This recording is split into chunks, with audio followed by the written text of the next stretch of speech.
Asanti kotogo deshie. Otikoko swanana. Abrante pa. Osonova onsuro nsio onsuroja. NPP forward ever.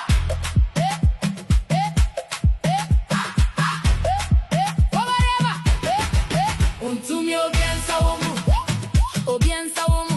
Chairman obiensa womu. Obeyamambo. Untumi a grassroots. Untumi a movement. Untumi a action. Obeyamambo. From Kumasi straight to Accra. Chairman Niye Jata. Every corner people shout. Untumi name them talking about the party. No ya soldier. Oh no all ya bulldozer. Pressure no dig or farm. Strong man never run from storm. Asanti kotogo de share. Otikoko suonana. MPP no moving higher. Chairman setting place on fire. Hands up, flags high. Grassroots movement never die. One voice, one sound. Chairman turning place upside down. Untumi obiensa womu. Obiensa womu. Chairman obiensa womu. Obeyamambo. Untumi a grassroots. Untumi a movement. Untumi a action. Obeyamambo. Who they energize, baby? Untumi. Who they stand no matter what? Untumi. Asanti kotogo. Otikoko suonana. Chairman. Chairman. Chairman. Chairman.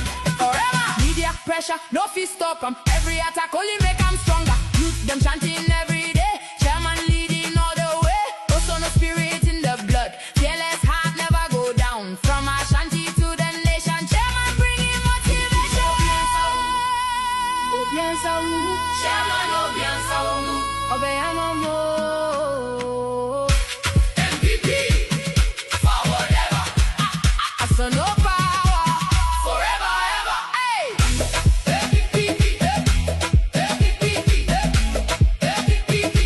Victory in jail.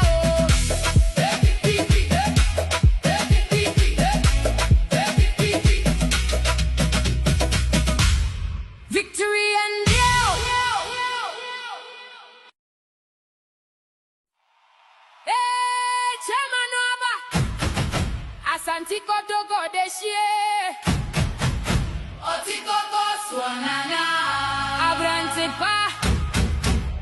Osonova onsuro nsio onsuroja. NPP forward ever.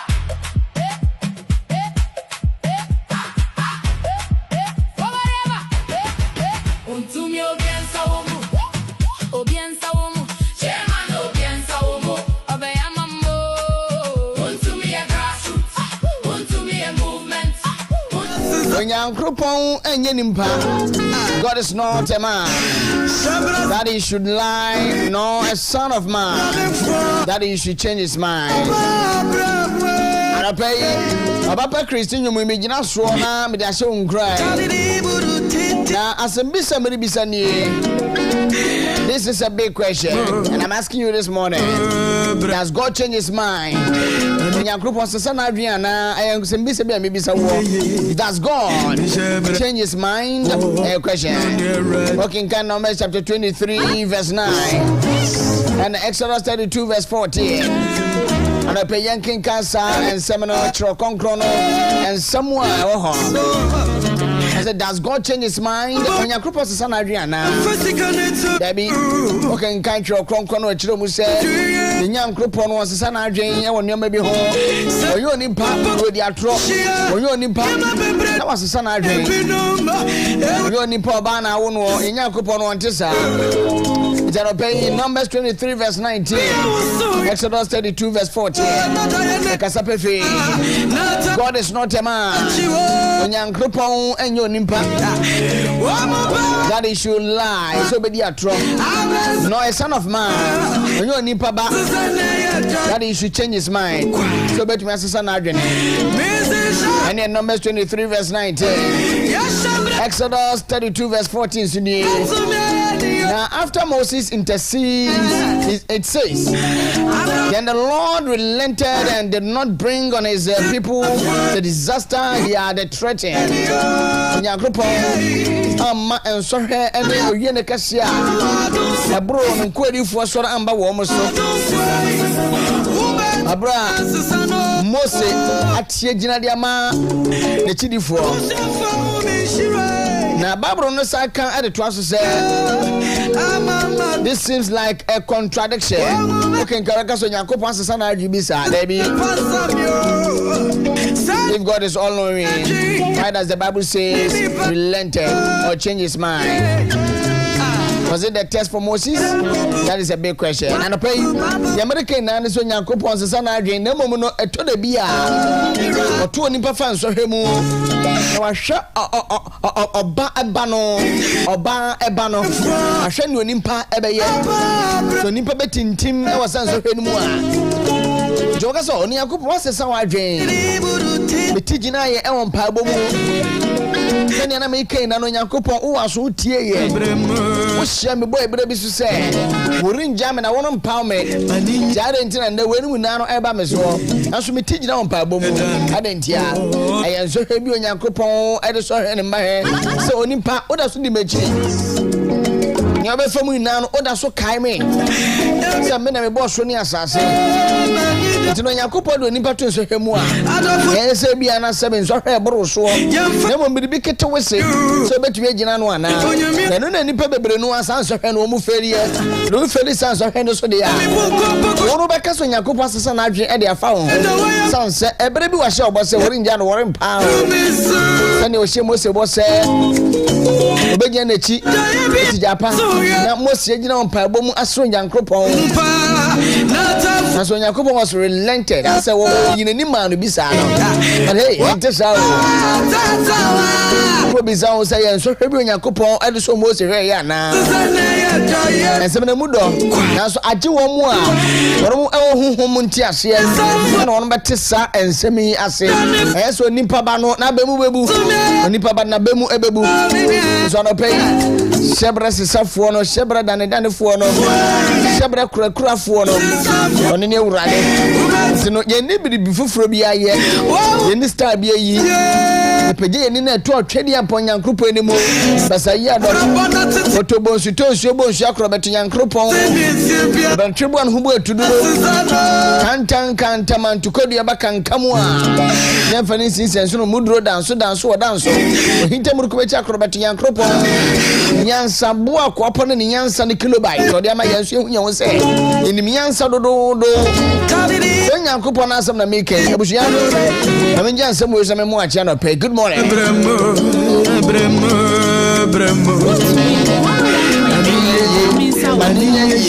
Mamiye Shebe dane fono ne radio Badadam kita onsa bosumi ne de toso enkron afempino ene eduenu ensie 9th July 2026 in the year of our Lord. Western Diamond TV, Western in the morning, exactly 25 minutes past the hour 6. Beloved, I'm welcome with Aquaba Bonalve, Marhaba, Lafia, Loduala, Lafia, that's my name, Matalong, and some of them. If not, I for a Mahio, Apocanu, Kakadia, tell you, Samia, Gopenga Samia, Assalamu alaikum wa rahmatullahi ta'ala wa barakatuh.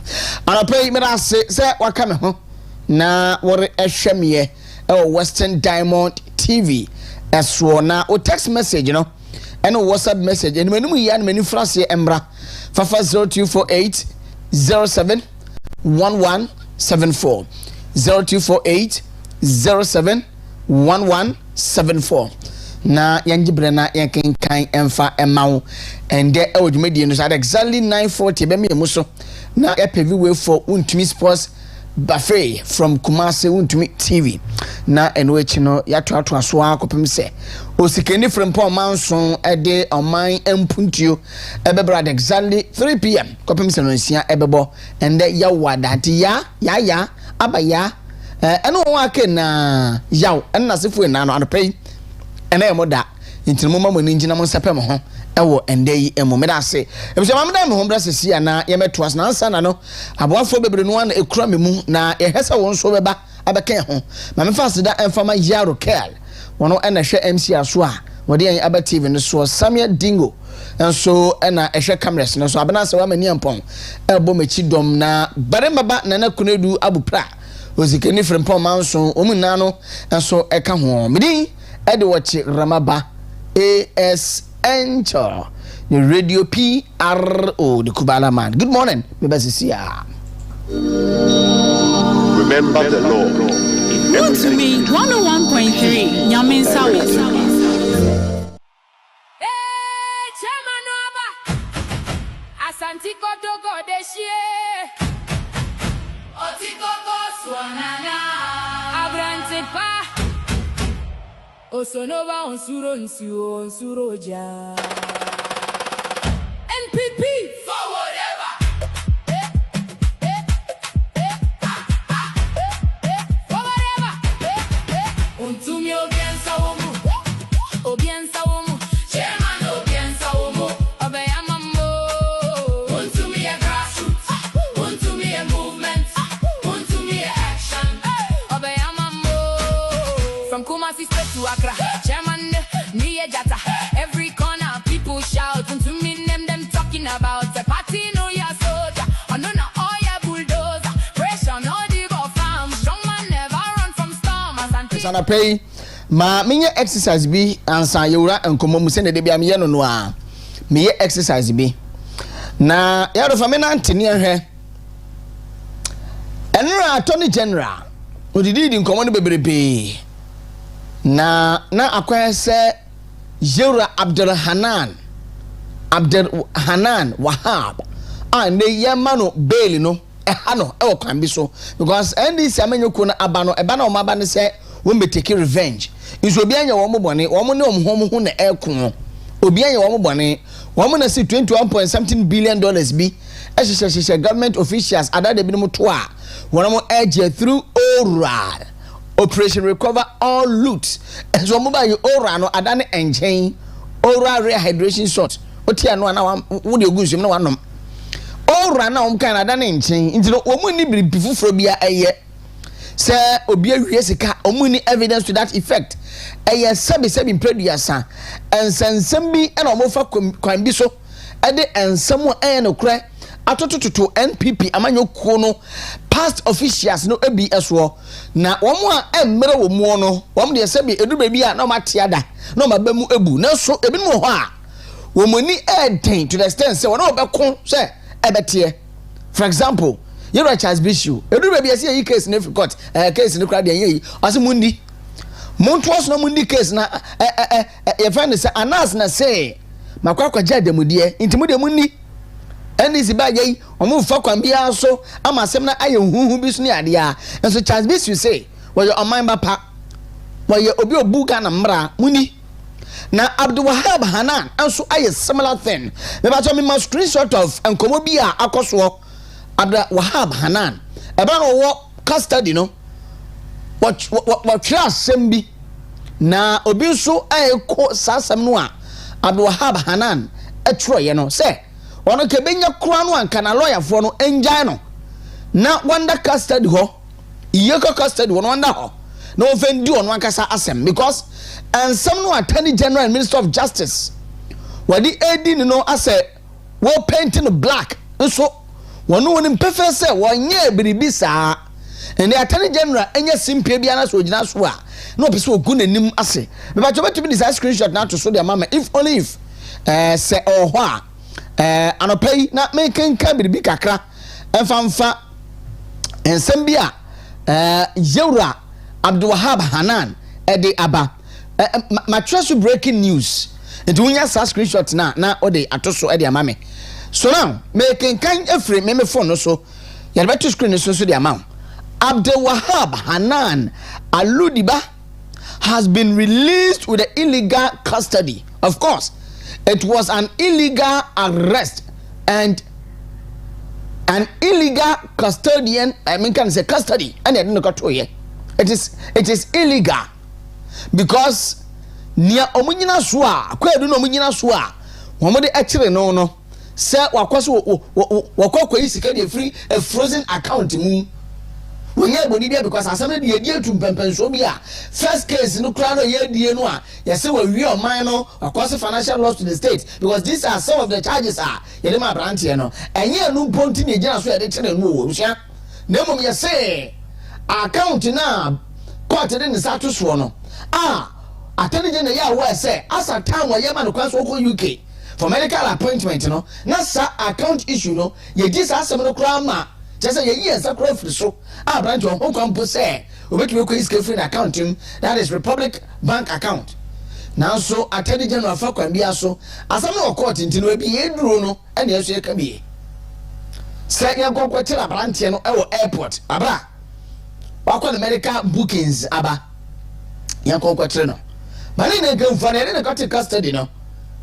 And the actress answered me at the Abba. So Abdul Wahab Hanan has been released from illegal custody. Earlier today, that was yesterday, Yoko granted him 5 million Ghana cedis bail with 2 sureties to be justified. With 2 sureties to be justified. It's not your man 5 million Ghana cedis bail and a nipper to be justified. And only a quarter of confidence. Ya catch us on the case, no, on the compro to you, and your proby, and now I'm so I have to 20 probe, no. And this American so on your NPP back when your party, you want a gun and you been to know, ya money, the number and famano, a court 50,000 Ghana cedis with 2 sureties, and you're justifiable, and no, you're justified. But Obia Sabi Sabin Producer, one walk in Pau, and in your swam with your sword quarter, no, and your Sabi Sabin Producer, something. Justified and justifiable. And so when you know so, and now got to custody.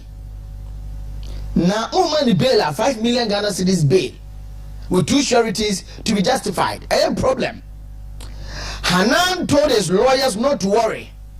Say, Mama Hamu who cry, you know, for the word I mean, Maha. He said he was willing to remain in custody and fight his case in court. A few hours ago, his lawyers got for the award. I mean, granted in interview, blah blah blah blah. But just this evening, Hanan has been released unconditionally.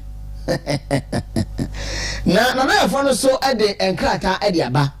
Abdul Wahab Hanan. Ne embra nimufo. Ayo got for the award. I mean, and the law firm no, or more at the Chicago no. One so the Accra at the Aba. That is Dame and partners, legal practitioners and consultants.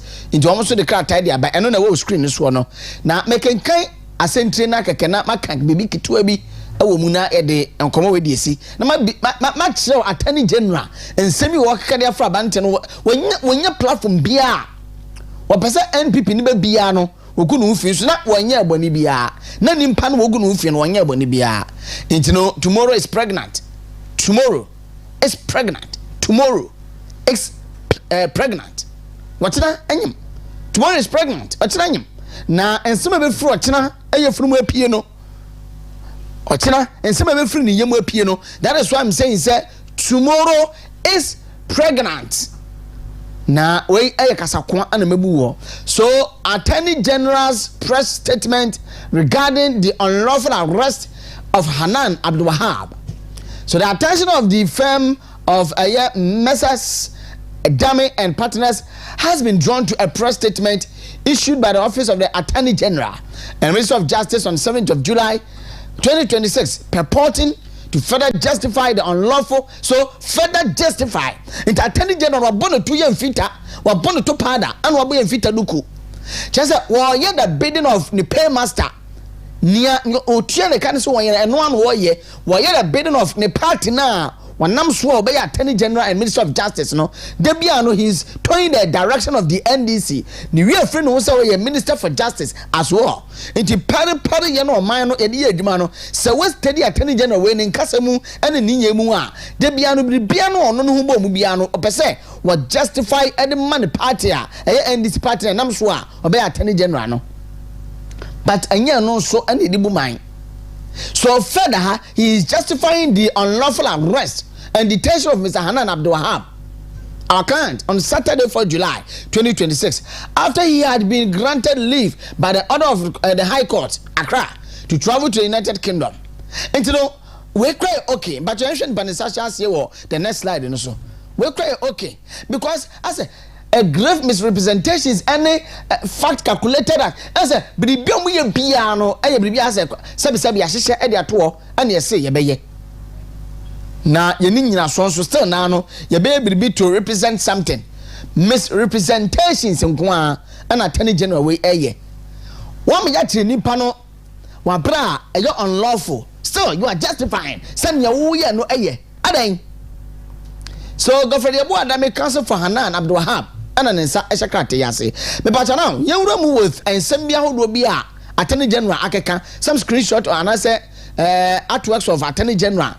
My me credit join news for and then artwork e betu TV so.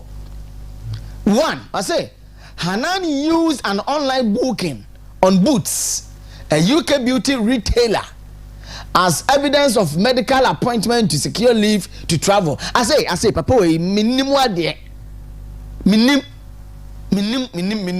Just say, one finding ways miss bia. So be painted a branch black. One for ways miss bia so a painted a branch black. Say, Abraham Hanan. O said that and you sue campaign no edin booking medical appointment na audience over secure leave now I travel na mo kon secure for any medical appointment bia apa sabe one na nyade no be boy yade de ba na ho se me yade nti be ko booking medical appointment me ko booking medical treatment one nyade you be kesa me yade.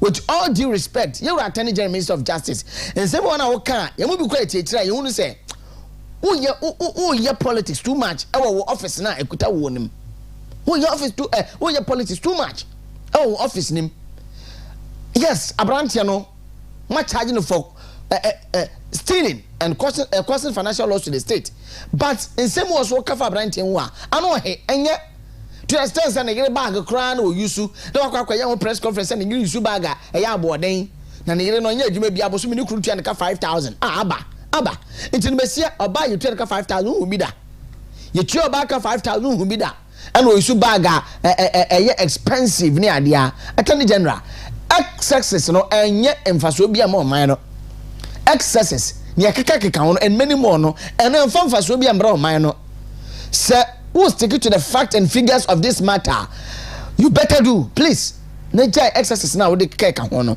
two I say Hanan forcefully presented a defreezing order of landed property to the bank as defreezing order of his bank account. AG tells court. Just say, Bibi person can be a wonka.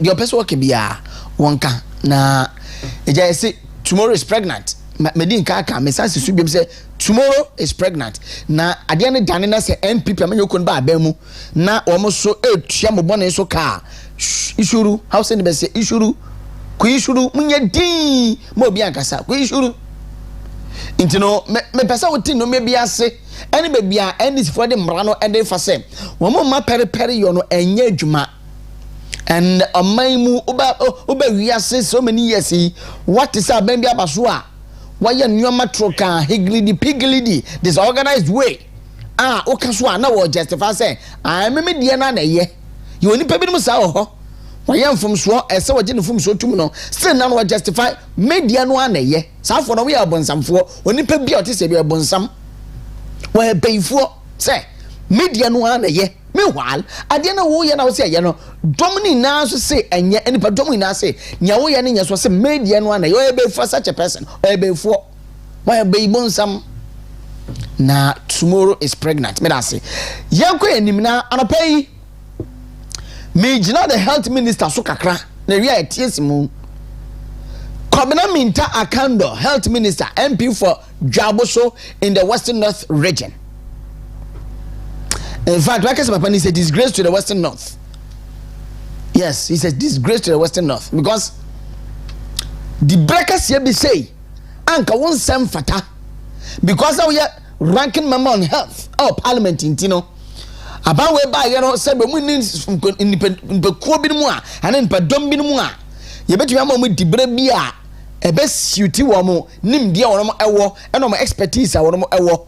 Na safon bi no wonti etamu sa de breka kraka we a critical sector bi to say health and the man a dining hall prefect Kobina Minta Akando say one handle and I say one ehweso me no ka say NDC ba ye 1 year 7 months nie sector your friend health sector ye home bi monumental bia no a wona mo aye with the exception of abobolance a wo makofa any phone boot no a wo mo se wo mo e ba be no chip compound ana say en no mo de ba be ye eye friend say free e dey no credit say kra free medical care said no boot na mo se mo de ba ye no ene abobolance no eno ne biribia NDC ba be mo de aba na ni na nso no enya ade bia sabe mpreduasa e de mfaso bia be bro man because wunia woso no with the ambulance a shine ambulance well equipped fully equipped resourced ambulance and what the buy ye the service purpose 309 and the to go system nim wo buy ya with the ambulance and the aba wunia buy you know say agenda 111 hospitals 111 wo buy ya wo say wo no with the chip compound and eba eno kwa ne hunu bi eno achi okofa mobile money kiosk bi nso say would buy free primary health care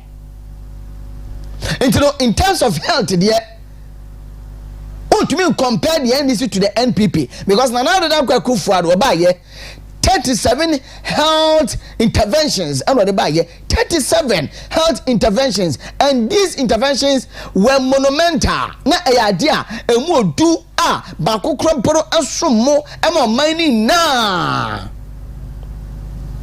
37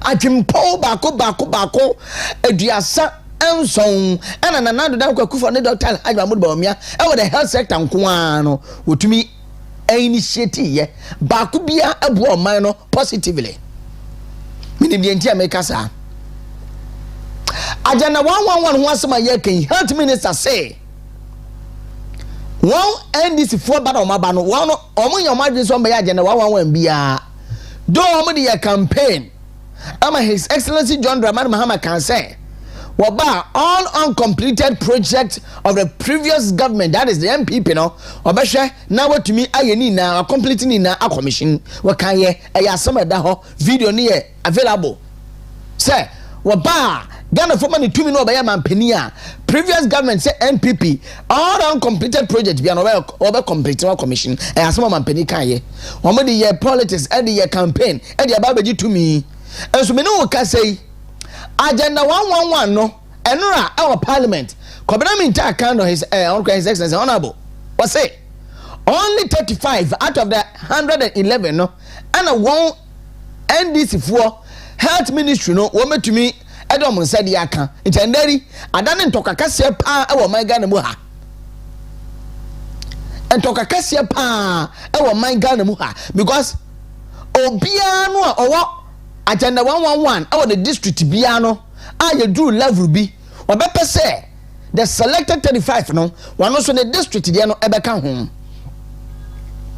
and bear in mind say NPP amanyoku no agenda 111 no omo ye several bebrebe it is a year minta kind of say 35 pe and NDC aban betumi aye ho adwuma me pacha no dia he and yen factor into the 35 no nti adan to kakase pa e dia to men from enra kobena minta kan no kan sa asem no adan to kwa district ahodo no elko ebinum lobby o lobbying skills then wo ma ba be ye the amount but first you tell me say baby NDC MPs no wono baby NDC MPs no wono e hono no mbe your agenda 111 no o ma complete dia ma wo mo eno kwa yo mu na benya bie nti adan to kakase pa e wa district ahodo mu it is unua ba ya agenda 111 na se untumi complete ni na no a dodo no ye no so untumi complete na bebia ebidum so duru ye no wetumi ato aso enai over western region agenda 111 no ye wo 2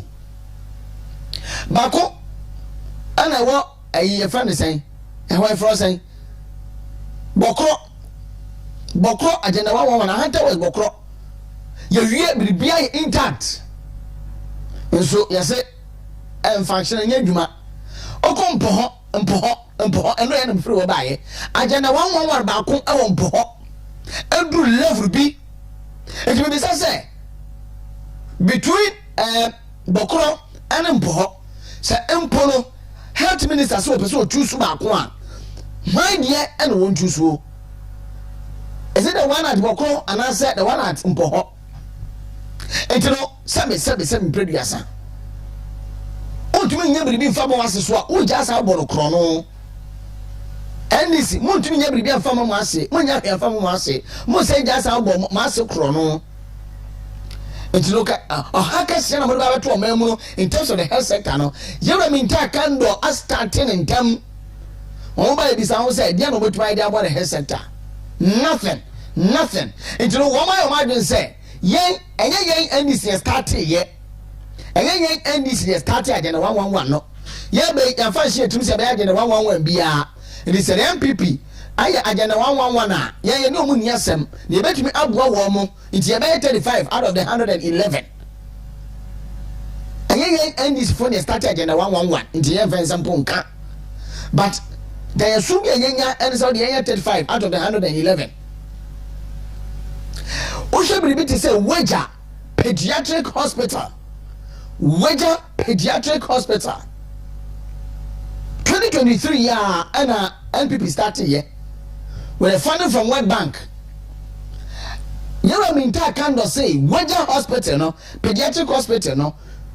Yeah, into on to me, ye hand over farmer or minor until to be MBA. Upon all the demonstrations are Weja this year in Kradisha a year. And from this edifice are a Weja Pediatric Hospital. No, Minta can also one team Musum. A big facility like that. Menya butre in your video you facility inside. But the Campo Health Minister the video no Emma Menra. For the facility, number one, Mr. Speaker, we have invited the contractor on several occasions. In some instances, he sent his representative. The last meeting will take place on the 10th of this month. Today is on the 8th. So on the 10th of this month, the contractor is not in the country at the moment. We have invited him, and on the 10th was his request that he will be available personally for us to conclude on the matters. So, Mr. Speaker, let me put it on record that it's not as though the facility has been fully completed. There are no issues, and government deliberately do not want to commission. Mr. Speaker, as we sent people from the Ghana Health Service to the facility, there are equipment that have not been installed, and there are others that have been installed, but we don't have complete access, and the project has not been handed over to the ministry. So we are engaging with the contractor to resolve the issues so that the project will be fully handed over to the ministry for its operationalization. So, Mr. Speaker, once again, I put it on record that the project has not been fully completed, 1. 2, the project has not been handed over to the ministry for its operationalization. Mr. Speaker, I can assure you that if the project is handed over this morning, in the next 24 hours, we don't even need to do any fanfare. We will commission the project because we have... ready, yes, or person the year, because I'm ready for a year. I don't know behind pediatric hospital.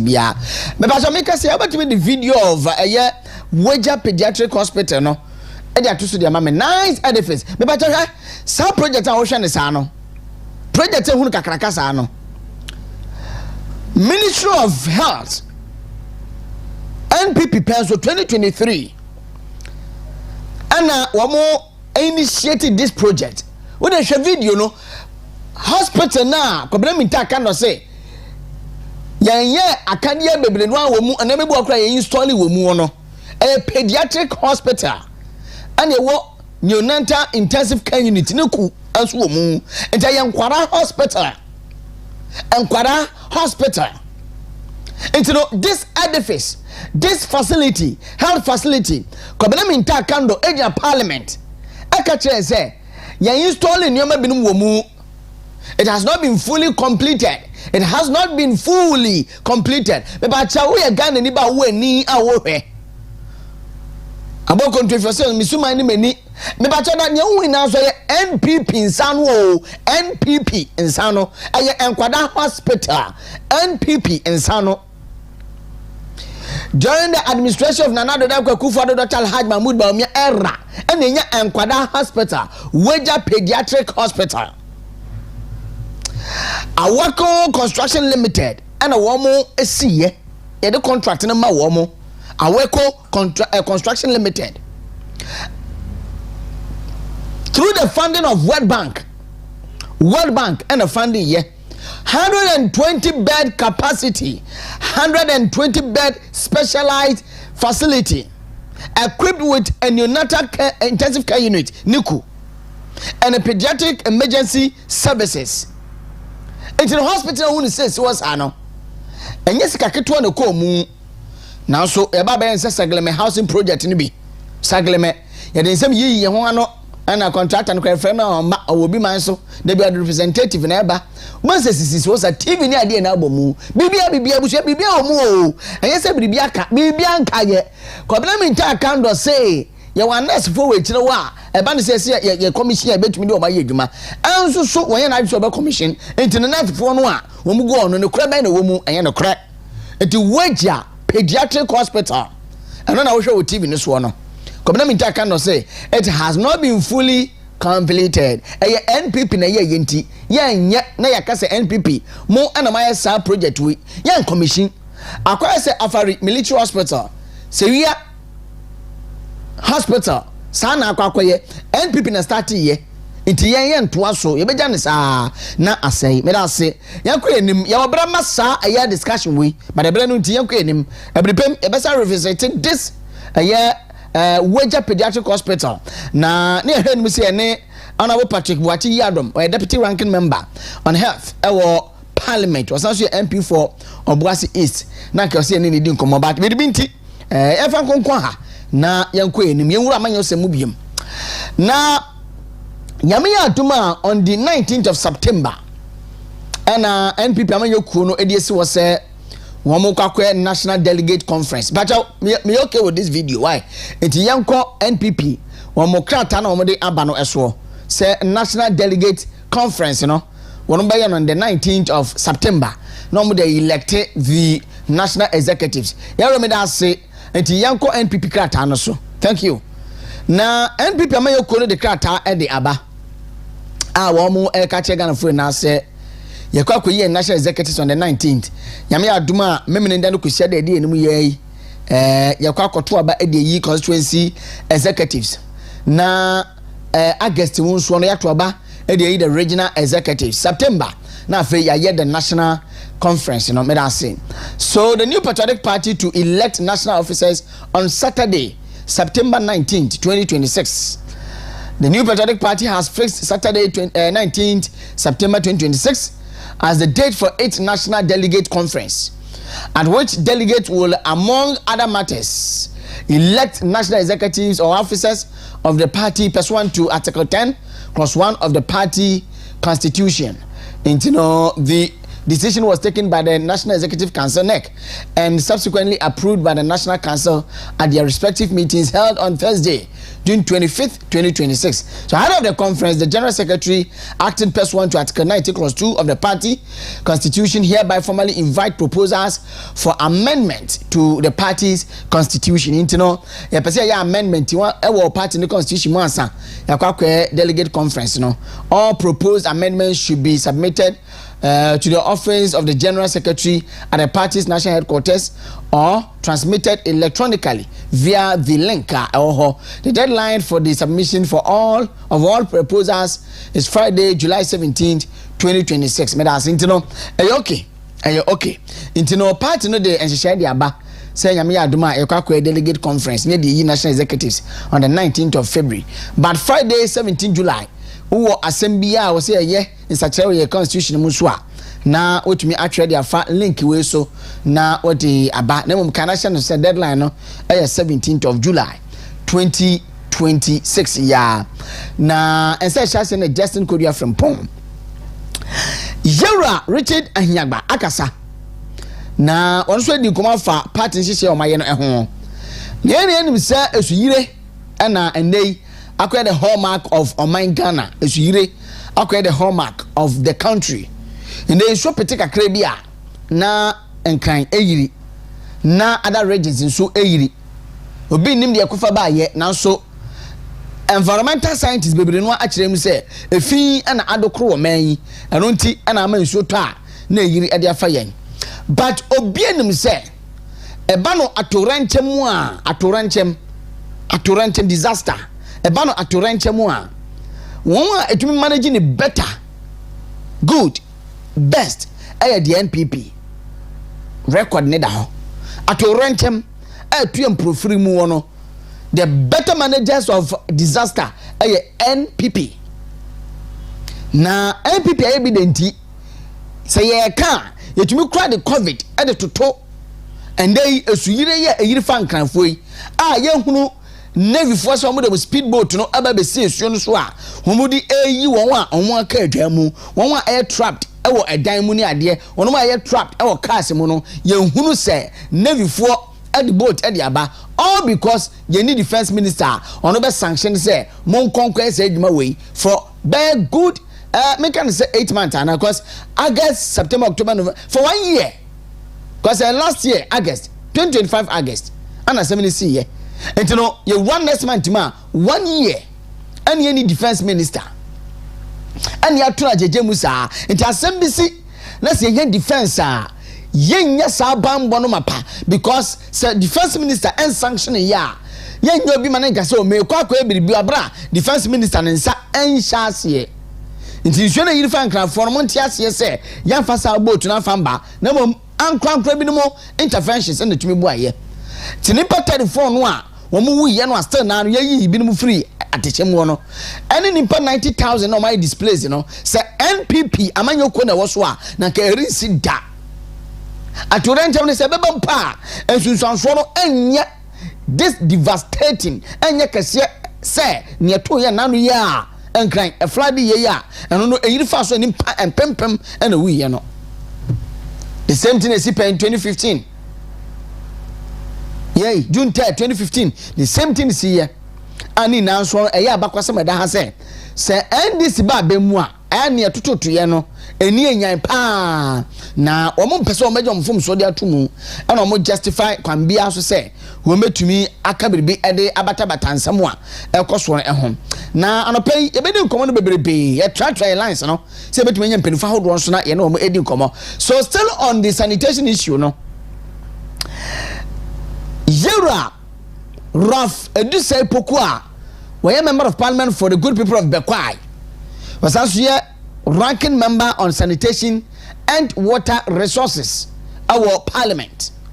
One also down no at to sanitation issues in him say on the 10th and 11th no ya setting aside say you dey kwakwaye general cleaning days 2 days yes ebeboa now so enye anu no anu ye e de be sisa flood no anu e wo man Ghana mu ha de dikan no so boni ne fa mo mampani ye fa so boni na for mo Ghana mampani John Dramani Mahama His Excellency ye fa so bono mbono na so boni bi so enso Linda Obenuwa Akwele Okolo Linda Obenuwa Akwele Okolo awoye regional minister ewo the Greater Accra region. Greater Accra regional minister. You first want to be some fambono because what that we do man so when you already say no can you baby abesem cross say when ma take that testimony na it is your time cry and flood no when you already say obeje no fum so dia tomu and lady no e da won adwuma so a and manimu yi no Linda Obenuwa Akwele Okuru e so omuyini free was the regional minister of the Greater Accra into no ya 30 days ya ko clean my MPC mba parliament Friday way edwuma so me de bo man as embrachiche bedwamfo no and ya da no muzum lionfo e no motiti gatemu into no ya se o say ma wo mo en den emba parliament na mom onko titi gatemu e won konkodo na mo Prah na you do sepoku chem say Saturdays no yes ebeboa de na so yan no na anu yi no yan fa so bo no bo mampani ene ne minister na we you know e Greater Accra no na adeɛ ba kun so Zoom Lion Ghana Limited for so aya ɛyɛ so anya bi ne sɛ Zoom Lion for mutiwe mo ka bi nhwemu ana ba we ba ye esan sɛ otumi fo tumi wo ka fo abetinti baba be wo mo ka wo da fo abeti terminate mo contract no sɛ me no ka sɛ yeni obi a wo prapra krum ɛyɛ assembly da na agya bɔ mo so a wo prapra krum siesie krum enso asɛm to yei Zoom Lion for edo mo machines mo cars enoma bia na yakanye bia mo bia say o metumi dia boa 10th and 11th of July general cleanup exercise no o ma ready so mo be ye no be say o say aban no osa akade no a Zoom Lion for dia ban o sa akade no a woni ba be sanitation day na no sa akade no a Zoom Lion for no o man na kasa enni bi se obi mpa enduru Zoom Lion for dia no enso Zoom Lion for open dia dia yo mu na no o mo say o dia nya hwe yede ye nioma ewo ye personnel ye equipment ye ba beboa na yetumi aboa no man Ghana enso akonemu eye ahonidie mu entino me ka se eye enso enye because me ana ede sa nioma ni di mi a sa asem ni di mi a ka me ngi ndi se empo me ha me ho se me di ma no to sa ensem no emuo because sabe eba ni se Zoom Lion me ngi ndi se mo office no nso na be gira fa ho Mingindi so man bought sabe ne to abura ye yimframa no efa de yeyem tie so sa wo bo to abura wo yimframa efa wo yem sa wo bo to abura wo anye so obi amete no edo mo ntimi yimframa no silently na me man egu me yem a tukum se enam yem sa na mfifre firu sa na me ka se mo sa wo titie bia ne bo na ma wo yefu na bo ntwe na ma wo sa na ebi nfi se media agro internet Zoom Lion fa mbemu a yen national cleanup exercise no ahana anya papa no be say say landfill site no and so to say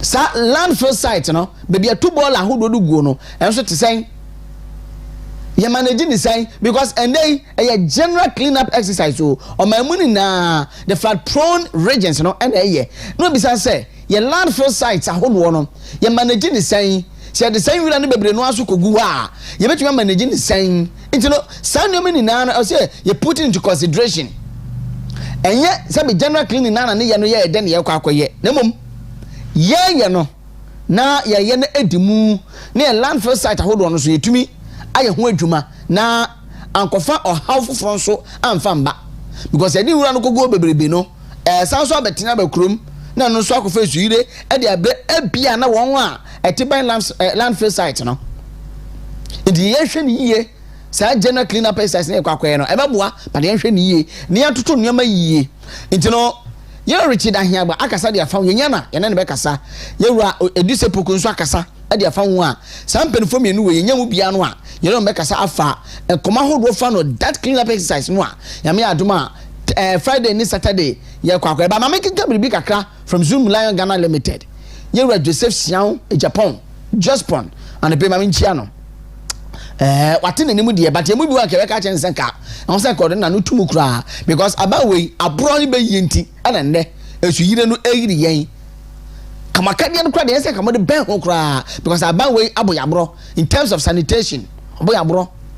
So Zoom Lion Ghana Limited has expressed its full support for the government declaration of Friday 10 July and Saturday 11 July 2026 as National General Cleaning Days in flood affected regions, pledging to deploy personnel, equipment and logistics to support the nationwide exercise.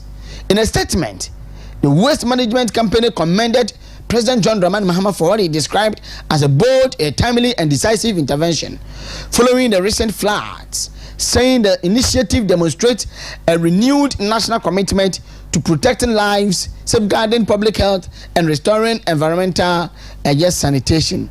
So Zoom Lion Ghana Limited, Mokrata no wapa, na sukakra metumi aka wo muni. Obi gina che beka se mo contract na mo san pen bia munti, e na mo de mo ho adigi mu. Sa na yen Ghana fo bi ne ka no se mo pe mo contract na sa gine biem. Eni se mo de ma no de fede fa aban no eho. Aban wo si na adwempi, we si na adwempi.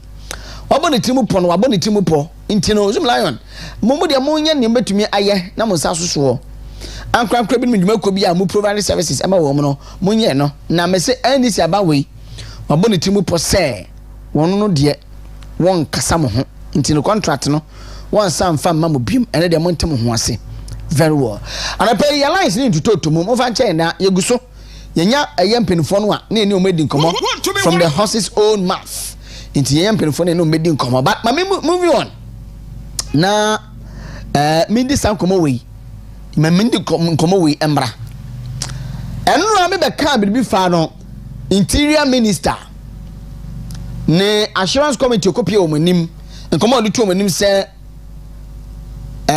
your friend is a gold bars now you see it from Sapeman no the 9th of February 2025 last year you see it from one Alhaji container baku 20-foot shipping container baku 12 and I saw gold bars ne gumu and what you know you have fake dollars and fake Ghana cedis being so eka home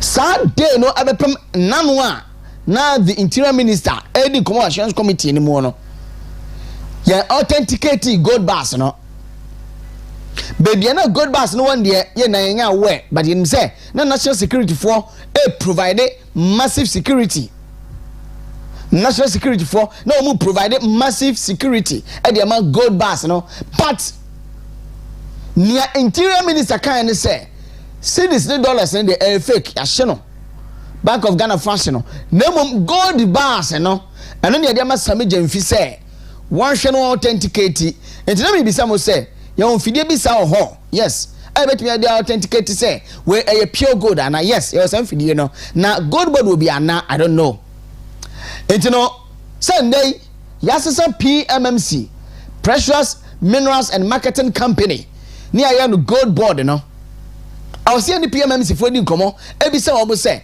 ya baste gold bars bi e wo man Ghana mu ha abakọ semu no te say ya de ba wo mo authenticate ana we no akwa say ye to into a political direction bi say ye de kwakoma same demvi na wa authenticate gu ho da atimi o say betumi aboa political party NDC na wo mo so ankwemu ayede na wo mutumi gira wo na so ayo mo campaign ana because every Saturday na bepemunde na yente ho abakwasem ya de fi se na ate akwakoda but minister na ebe wo ikro ni say gold bars na de amasem de mfi say wo authenticate da ba na de koye na how many days nso de ama wo mo so mo mfanya sa authentication no yenya report bia from that angle na anopei ye be wura ho na ye di nkomo nso kakra e de free eye gold board for akache na ye bisa say how many bars of gold? How many bars of gold? How many containers? Boxes is saying na egumu o container do semu. Ni nano ye nkoma anapei. Yakọ enimo na ebebisa na nya anu yiye so e dey free. The sector no a omo ye your friend is saying omo di ade no enimu.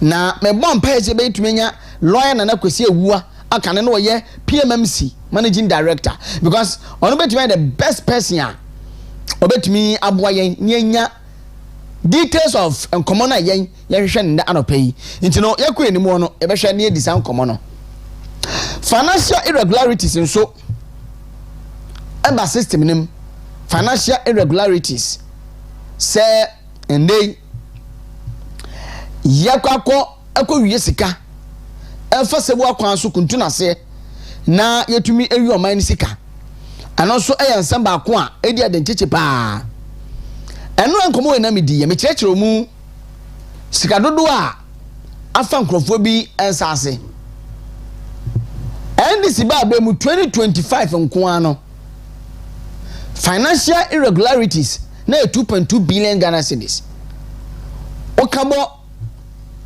irregularities do be na every 2019 air banso a na kwakwa 5.26 billion Ghana cedis na sa irregularities we me pacho enye politicians na wo mo ewie sesika no eyen as oman ma no a amayofo na hu ya mobo apani di bere bi di amayen se yen di edwumakuo bi enimu aban de no yen mom ne yehwie oman ga na sika de bia na e complaini sa amanyofo na ewia yes amanyofo ne do mu hwie de ba basa wo kasa wo hwe amanyofo no su no mo ban de a ene ne wo be wie basa the public accounts committee etenase na so mo gi the auditors general report no a na so wudi be mu a wo office ni be mu a waso no ebe hye pa just that aso che yede ma wo mo no aya na eni ni susua na so kakra be fa ho aso twe no aya na eni no esusua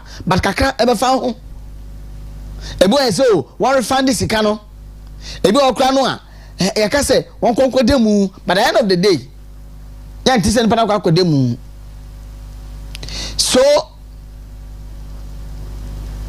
5.26 billion Ghana cedis no kwan bel so ye fa so no ade e dey free safo no a o ma hwi o man Ghana sika no public sector workers and o mu hwi o man enti no ama politicians so wonu say yen krompo no a ye kwaya campaign ma Ghana for the to me ma yen no a yen ya pon ye dibra kakra de ba mo say mo so mo nda abenmeku ano no mu hwi a ene yen no sabe ye hwia ne bum ye hwia ne sabe ye tiate ye hwia se ne yandwen keme nko a keme boss ono ko use 750,000 Ghana cedis kana 7.5 billion and a street light ba ko 13 pe what the fix ye what the fix ye if your money etimna say yes safe in terms of sika obi hu sika na ne kan camion asabe say produce akromfo and bi biagera obi hu sika na ne kan camion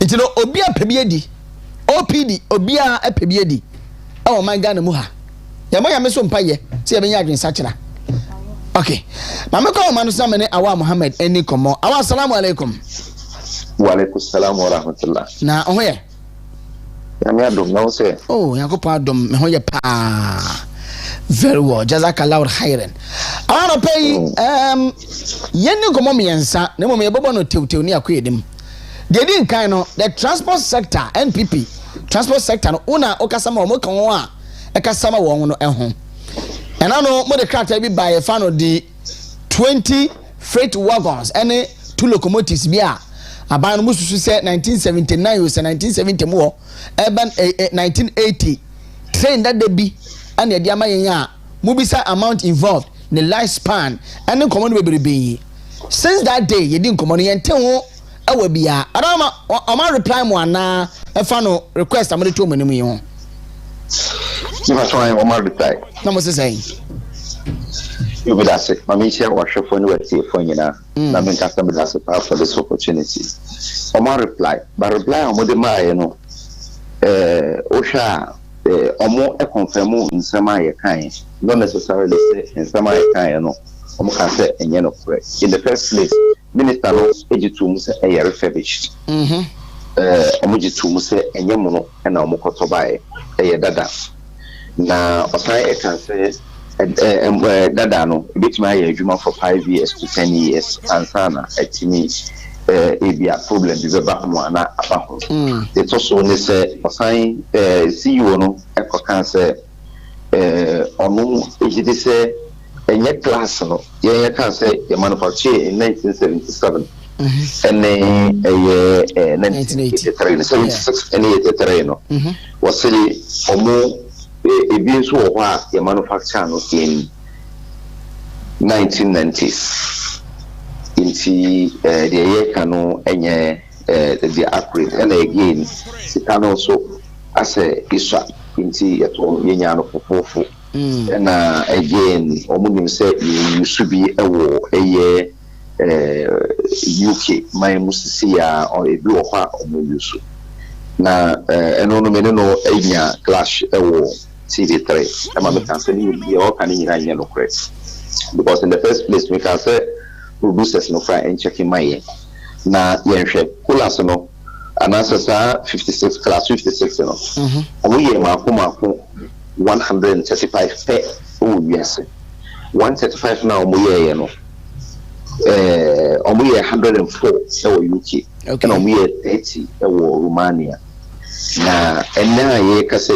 makoma 15 pe ɛna ye do all we are seeing now and also one timi an kasa nye no kore makoma 15 na ye dwuma we are se no ni nyina no bakure ni ho a etimi kɔ edru even up to 50 kilometers for enam na ye dwuma the fact no the wagon no na e fa kagua enko more than 50 kilometers ye di besi 97 kilometers so and also say one share a bit overwork here within short period a bit to me I say again want to me a year no you can't say the engineers are Ghana hano to me yet sir train no say yeah and I say Tochima and also want to me a year no okay omo can say omo amutoma omo ebeba na omaye ho adwuma you can say spare parts no kunya bin told baby stop being your obedience as spare parts na to and also community in Yaro. And again, a more economic and an incident in make us a challenging on me one fleet in 1990 in the next town. So we know a year pinty, mamento, adia, and a more acquaye, the abraye. On my part, the second, you see, economy nujina branding, be also kama, not ye porto trainer, not a porto trainer. Even young fan is sentiment plan a year trainer. I didn't know Kotomo. Na Yakoto Dada Eddie Abba. Osha trainer Ohoya, Omaye Honduma, Omudiaba. Then so only say, oh, yeah, a year, your friends, a refurbishment of a year if you be a agent Mino, Bakuni say, company a year at the end. So Mukaso Omu Yano, no more refurbishia. Omutimiye ofufro krama asa itimiye tete ne omuye ne pepepe because omu na ye okay ana so obema obi aye the company say eye sa train ni na gu omunye train bio na wo hwe company a ekoye sa refurbishment na that company ni omu bienu 2009 nti enye tete company eno so na say dia ena omu so everything points to the fact that abayno a short change down for more akoto train dada and the upper one year na within 3 years not training in a break it down and if my here friend say a toy museum yes but our okase monumente costa involved yana oboso na mantie as a movie say the cost involved but mantie yes, so cost no can say 37 million Ghana cedi and editor. So me pointed to him say Oko India and I say China CRRN and CRRC and the biggest train producers in the world and Oko group Michelle said Ubenya be between 1.3 and 1.8 million. The same trainer Ubenya between 1.3 and 1.8 million. Now we share 1.2 and 1.8 million and I'm saying Kenya wakutubi and Tanzania for so akutubi. So say I didn't tell a young kotomono and no a year 10 years warranty. Because Okoto Monoa and no within 10 years with me a year a home ejuma.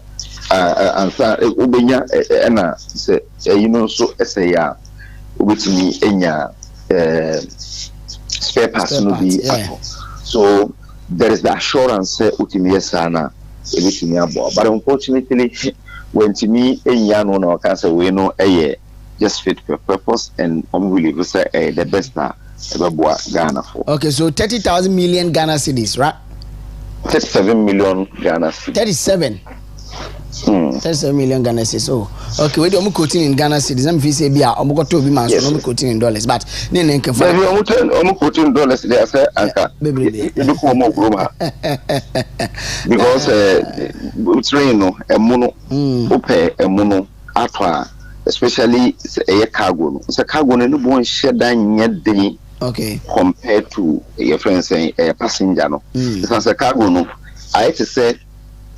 Minimum say what who send here trailer here. Send here trailer here no. Who say uko unity answer na obe pen chinaba. So we ni team kwano no.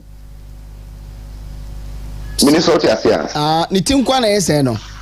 aha ni tinkwa ene bibi a friend wagon coaches no one the coaches and count okay we no wagon no man ye di container sisi so okay me oh yeah aha so we no mitino any no man ye di container sisi so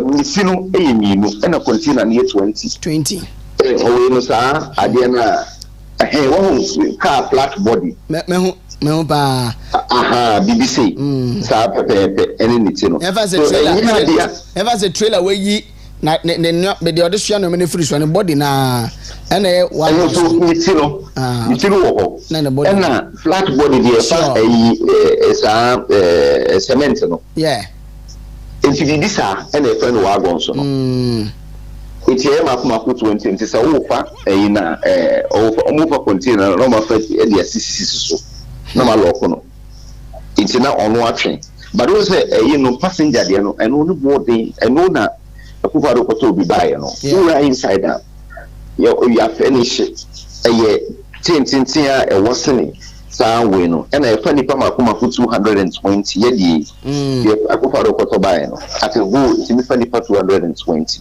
na air condition room room Wi-Fi free Wi-Fi room na air condition room na baby a bit me didi ni na keka ko bibia room tailor made for Poland na ye ka kire o say ye pebisa na o ye mai na ye de no so at least a bit my adwuma 30 years ansana ye tinya ye ko adwuma ansana what me you can say full maintenance. Oh, okay. 30 years. Okay. Mate, me say.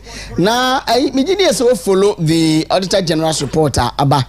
And they NDC ba be mu 2025 year 2.2 billion Ghana cedis financial irregularities ewo mu na or compare from even abanda dano penso a though financial irregularities ni ekoso ni ade but NPP bono modern say o meye enwoma bia possible say eso betumi ate and of course o hwe data no a eso tetete ya aba we ba the first year buran o de abo na me no ka say mpremprem 5.26 billion Ghana cedis financial irregularities nko and I'm going with the ato say Zuba so crisis or the 750,000 at the fixed street light 13 near there what do you today and a penny min nkomo e de na ye one soronko ewo nia ananu yai ebeto dwai ho I also my woman say time na your position no say ye dey Auditor General's report about Auditor General's report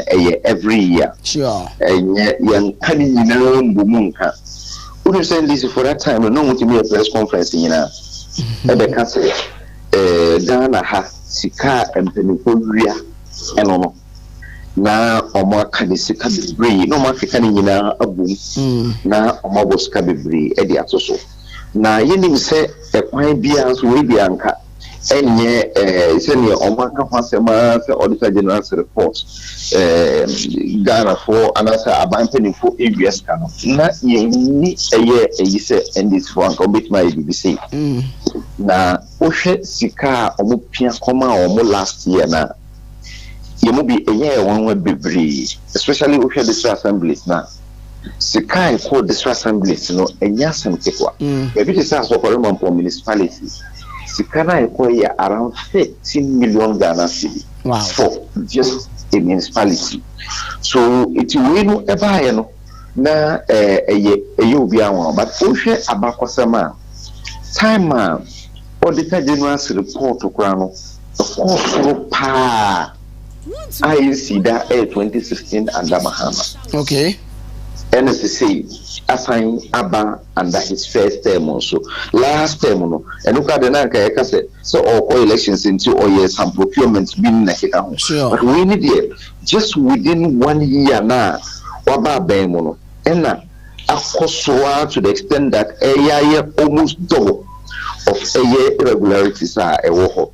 So we know, we just say a year for Etnasia, Public Accounts Committee, Etnasia, and Ibinya a year each removable. I never was a United States Auditor General's report, a new conclusive document. And until our time, Your honor, what the buy and I can say, when I was set into the move back first. Na ye ho and omoka say Debbie back when the fine bia so everyone for everything point to the fact that empenifo no and as a Edigana for dream and this for the 10 biano omo ekadi ekasatia bibia ya omo gidi say omo na nke wo say omo ye ne so tia se say omo bibi ekoso oman mu na ubuso omo kasatia omo ya konfo omo yesi ya okoko wi no omo na omo gidi se na nka wo say omo yesa okay and it's na man enye wan wase Ghana ha when you say starting politics since 1992 politicians bia ya jeli omo bia NDC for since 1992 omo nyina omo ye nipa mako 16 omo nyina NDC for Dana Bodapi, Ibrahim Adams, Dr. Sifayanki, Chachuchi Kata, Abuga Pele, all these things are Omuya, Omuti Abai officer, Omuye BBC. It will be a present here with opportunity to Ghana for you say, and Mulimuna, Yewo, Abemo, Mukan say corruption. First year keke. Fisika omo ablu according to Auditor General's reporter or ye auditing of accounts. I say bia obi na akọ bonisiri maka we dey Auditor General and akọ ye the council or share omo accounts no sika omo spending for the year and or say 5.2 billion a year Ghana cedi. You dey be say sika no work da. Okay. Awal my phone community na what church Matthias here? But NDC Amayokun say na wokan ye no. Ebra na mumu abemu no say Auditor General report ba pe. No ma ko fa figures no tututu mu a no ma to ato monte so. Ya so Ghana fo no ya so be de e tifige be say NPP. NPP akronfo ne de nam ne ya ton NPP. Ano so kra ka wona mu lusu yi 2024. That's say NPP be say oh odo jamo monka e na kra jamo monka. And then your mama bemu as NPP, mama opposition as an MPP, no. Mama can't summon the city instead say, most of the propaganda need be a guma for figures, no. Most I say, and Jemu Banza, send a mocatin and easy for a moment, and I'm a campaign with propaganda. But mother more change the moo, yak so way the auditor winner, and one paper no near. We dey na anya no kreso odi ye nemum ode ya saade we ahon krata nie na chese sika no so atia ba fom amamotu dey abu communication no metiase o ba se ya tutu bi ngum se na endis for tutu bi ngum na ye no in a diplomatic way I think say be high in a way because Yero Suleiman Ibrahim no ye Media Foundation for West Africa penny what say the weakest opposition ever in our history no NPP and them about opposition because corruption e koso aban we mu no ntumi nka ana mo twema enjiremu abanza mo twema aware ye ne sane de a Ghana fo no wo so bete se na mo kana se no se ne am bechechi ma chen ya no awa minia o hwe the difference na clear wonu se nsem na o kan nyina o ba aban mu no Attorney General why press conference ma 15 na nipa ene o kan se o ya konfo a o kan se o da o da o beje le o no nipa no eye makoma miensa pe na wo court case no so because Shanan dey Hana no much in the last year e kan say we yeska e kire ni dan ni na kika ho wo ni yire e ma omo ja omo for 2 months na omo wo ho e ko wi kire no after 8 months almost jai case no kwa e no mo sa ko chi no back e no o ma chi no o kwa buruchiri o makoche no o mo se no wiye no o mo se na nko pese o fisika free o no na council mu e na o ka so mo boa e na mo de ko e se o mama ni deal for 5 million e na o say okay ono no o tua bill bia o mo ja no ono mu nko no ade che enyimre na o mo ja no e ma na ba fie because o mo ni kesi bia o mo prove e wo say yenya difference between NPP and this year no yenya bia no ka say obi corruptor se ba e chino o de check it you can't send this for more corruption under Maham under Ekufado. You jeli nipa makuma kutis.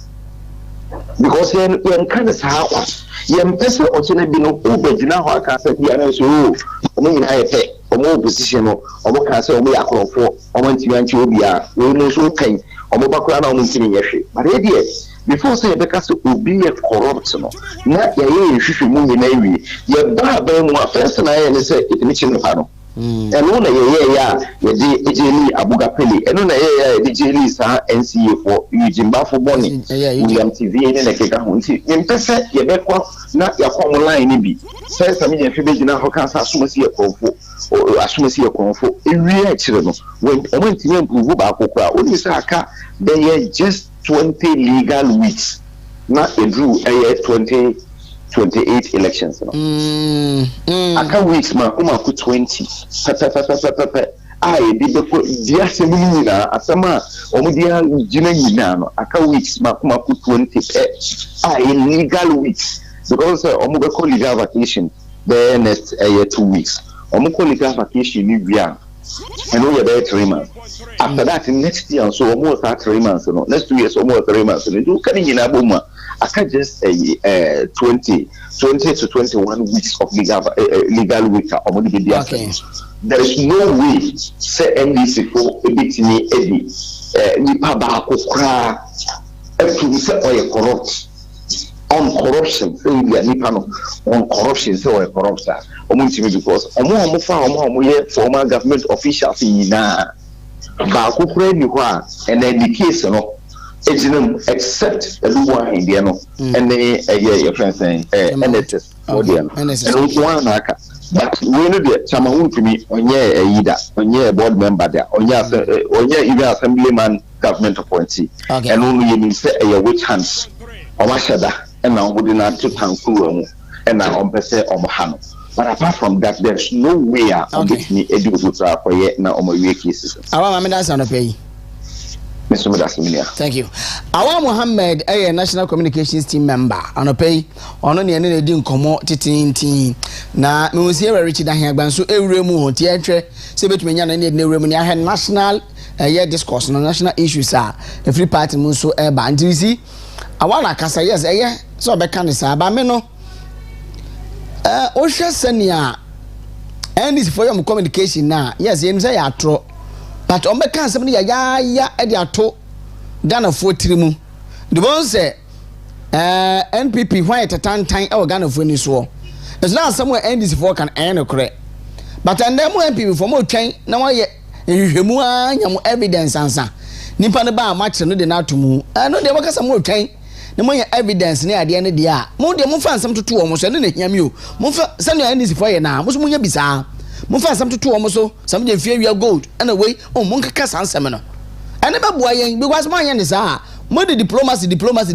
Now 94 Abemos still no mutantro. Mutant and Trono Mutada by your convey. Mamma Demo has some mobile no mujelin because more evidence are.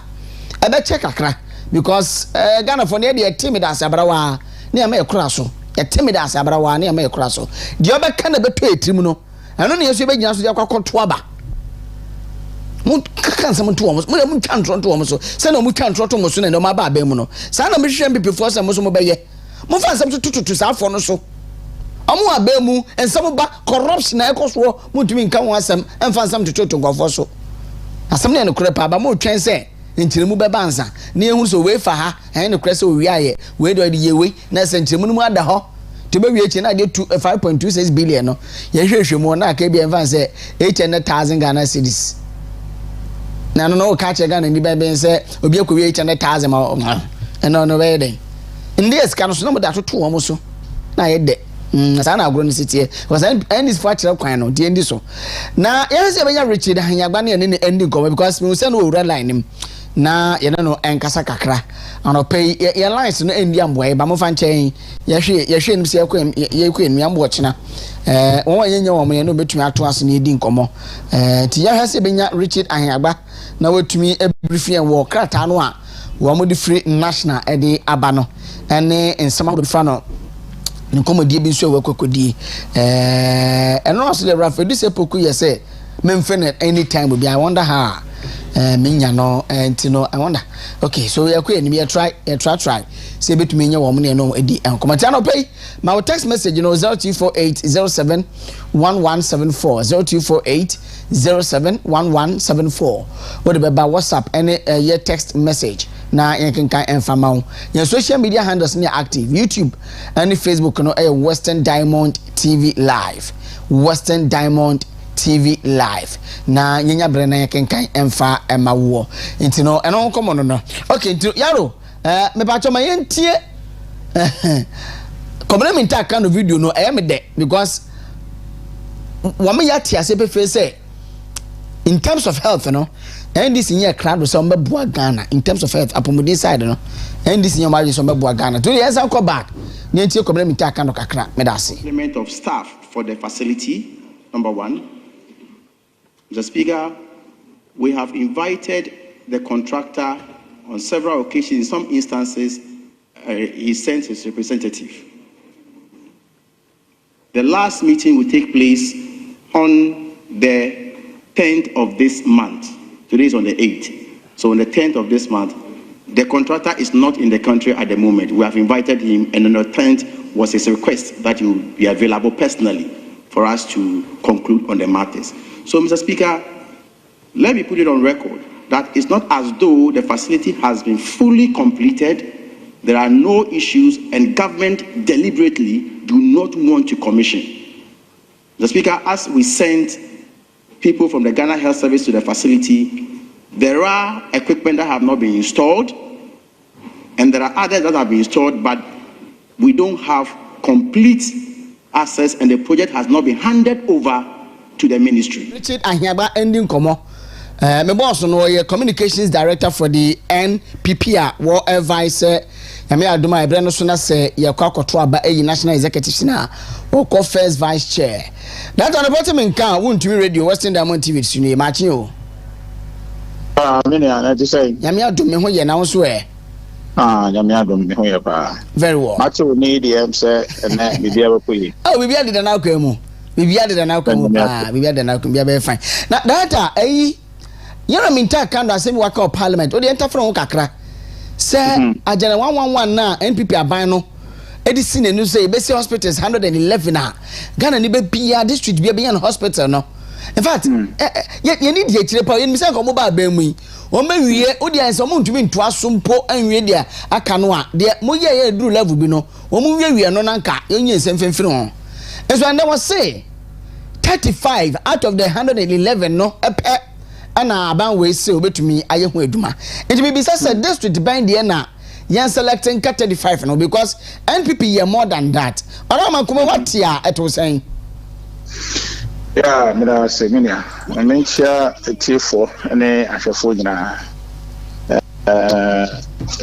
me say NC4 no omo de mo campaign mo ya na 2024 no ede ya no edo nwura bebre na yo mo se beka ho a na se bia nso so no na omu ni gidie so ba wi nti asem bi o mbaka bia no no mo kana sa because na yo mo se obenya akwenya se sire bi no ye beka se asem mo ka no medi so o mo kan president ma kan se o mo ba project ayeye o mo abande bibia mbeko so ato ayo because gare sika na omo kasa ama Ghana fo ehu say omo ba yoma pa MPP e de gwa kwemu ayeye no a omo ni aso bi say agenda 111 no ade a Ghana ni bi ape because ayare hwede ye nyina ye nam hoyi ye hia enti no say hu bedodo na bibi obokwa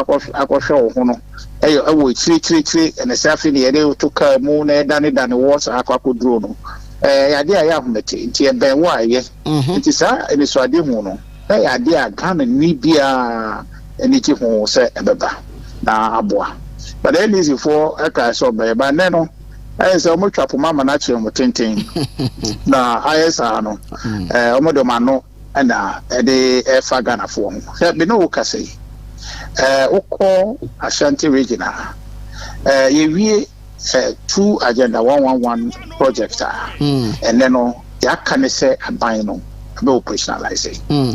Threaded yeah, President Akufo-Addo at the Shasi.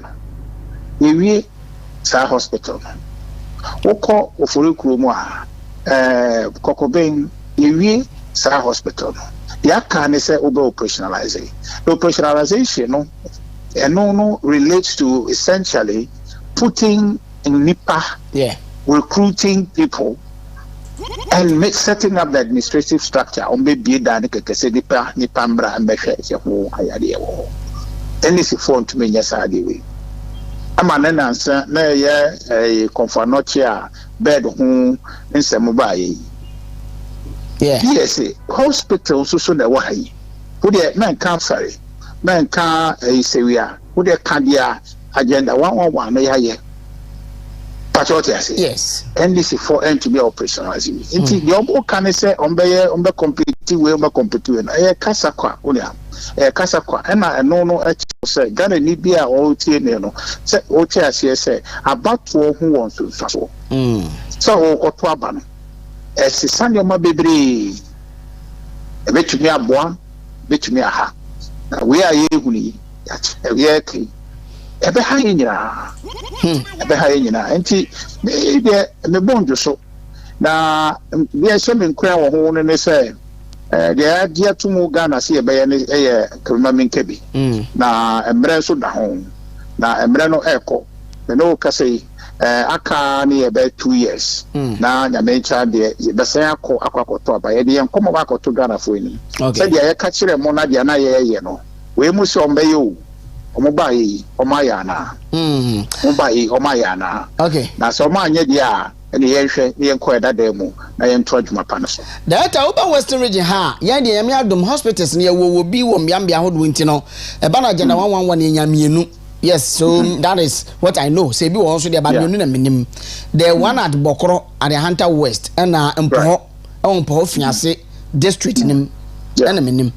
And no be frame na adana ntokwa e wo montem se see no 35 na minister ka so be select no Western region kwa the community dey no be select the account because me did say yan select 2 ni na sanka omo wie order 111 dey anka fine obi e benya na chefa se na MPP fras ye no so mo select 35 and adana ntokwa e wo mpoho ene bokrofo entemu all because of comment ba ku bia you are minta camera no apo and no pen warrior na ntokwa e dey to muntem say is an why there and ye be select nti adane lobbying and omo lobby say yes wo we dey nka be commission be ye dey maye fa dey nka woni ade but anya san MPP dwene say wo mo ba be yes be ye yimu we be yi we frɛ no we dabi 111 and yesie data nti say adane ntokwa pa o seriously adane ntokwa and so ade hu na ade agenda 111 ne ba ne say and Kronko and as a districts be or commonly district hospital.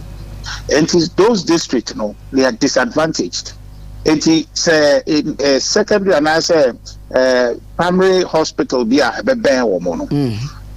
Na omo to me alcohol 10 times so akosho mo yade. Na etire so a omako secondary na tertiary hospital and no dey bia be we chiri kakra. Na no in says abrani de a doctor for some transfer wa na no ebia ambulance de ne yade a untumi and sorry and kodia na ye friend saying ambulance and wako na no aboa but immediately in your community no was a primary a healthcare facility secondary healthcare facility at district hospital na why intini a person bia nsakabi enti wo ba ne ya sha se o yegu so aye de ensa obewie na wo aba no wo side ye ko echi akwakoye se district bi no enko wie wo adwuma oba abaye no enko wie no na de ye sha se se problem ye sha se se solve no na ye solve wie enti wo ko select bi na no da ba kire se district bi wo Ghana ha ebe wo ho a any district hospital na nye ni swade hu na ye de ye agenda wa no enye no na kire se wo adane no asako echi enye yenimu enye echi de pese eko yenimu enti de that was simple so they wo ka say amanfo adane ntokwayi say ntokwa we justify because ayarehwe ya de a obi ehia because me no uti aye ka say nyina ye prep mu den kwantenten enti say ade be ye na bo ma nipa nya pomuden enya kwantente dia ye discriminate enti dia ban we ye ye dia pendi akando order animu no clearly no discrimination. Sure. Say ebi nya nti hwan e no benya nti the now for the benya and I say this sitter or sha ono no le bojo so no e ho no de beko na saafo no abebi a wan fan ko ne de omonye Ghana for e na nti MPP hwe ya o say e obi a enye bi say be ya Ghana ni bia so be feel say aban no e dwene no ho aban no wo ho ma no Ghana by the directive principle of state policy very clear. Say ensure say development is equitably distributed. Sure. And the MPP anye yimu so bia benye bi ene yegu so ayeye. Nti we nyina kire say ya to ababone say yakoto abama mayoku a umaba no omo de ombe yimu. Enye say ye ka kire omo say omo nko dan dwene ho ehwe say obi anya district hospital obi adwene ho ewie aye foundation a oguso awoye wo de ne say na me ba ya nka mentumi ndwene sa de obi adwene ho enti wo de ne say to aso na ye biye we anya de aden we anya de a aban entumi nye but NDC for suban no anya de a ebebo aga na enti ni nyina emaye nyina so say abana e to 2024 no ye hu no ye anto ne ye enti ye fa ye ho adwene say ye koye ni mo no beto ababa. Okay, so per my checks, am I interested? Around 88, make us agenda 111 na ye initiate construction no.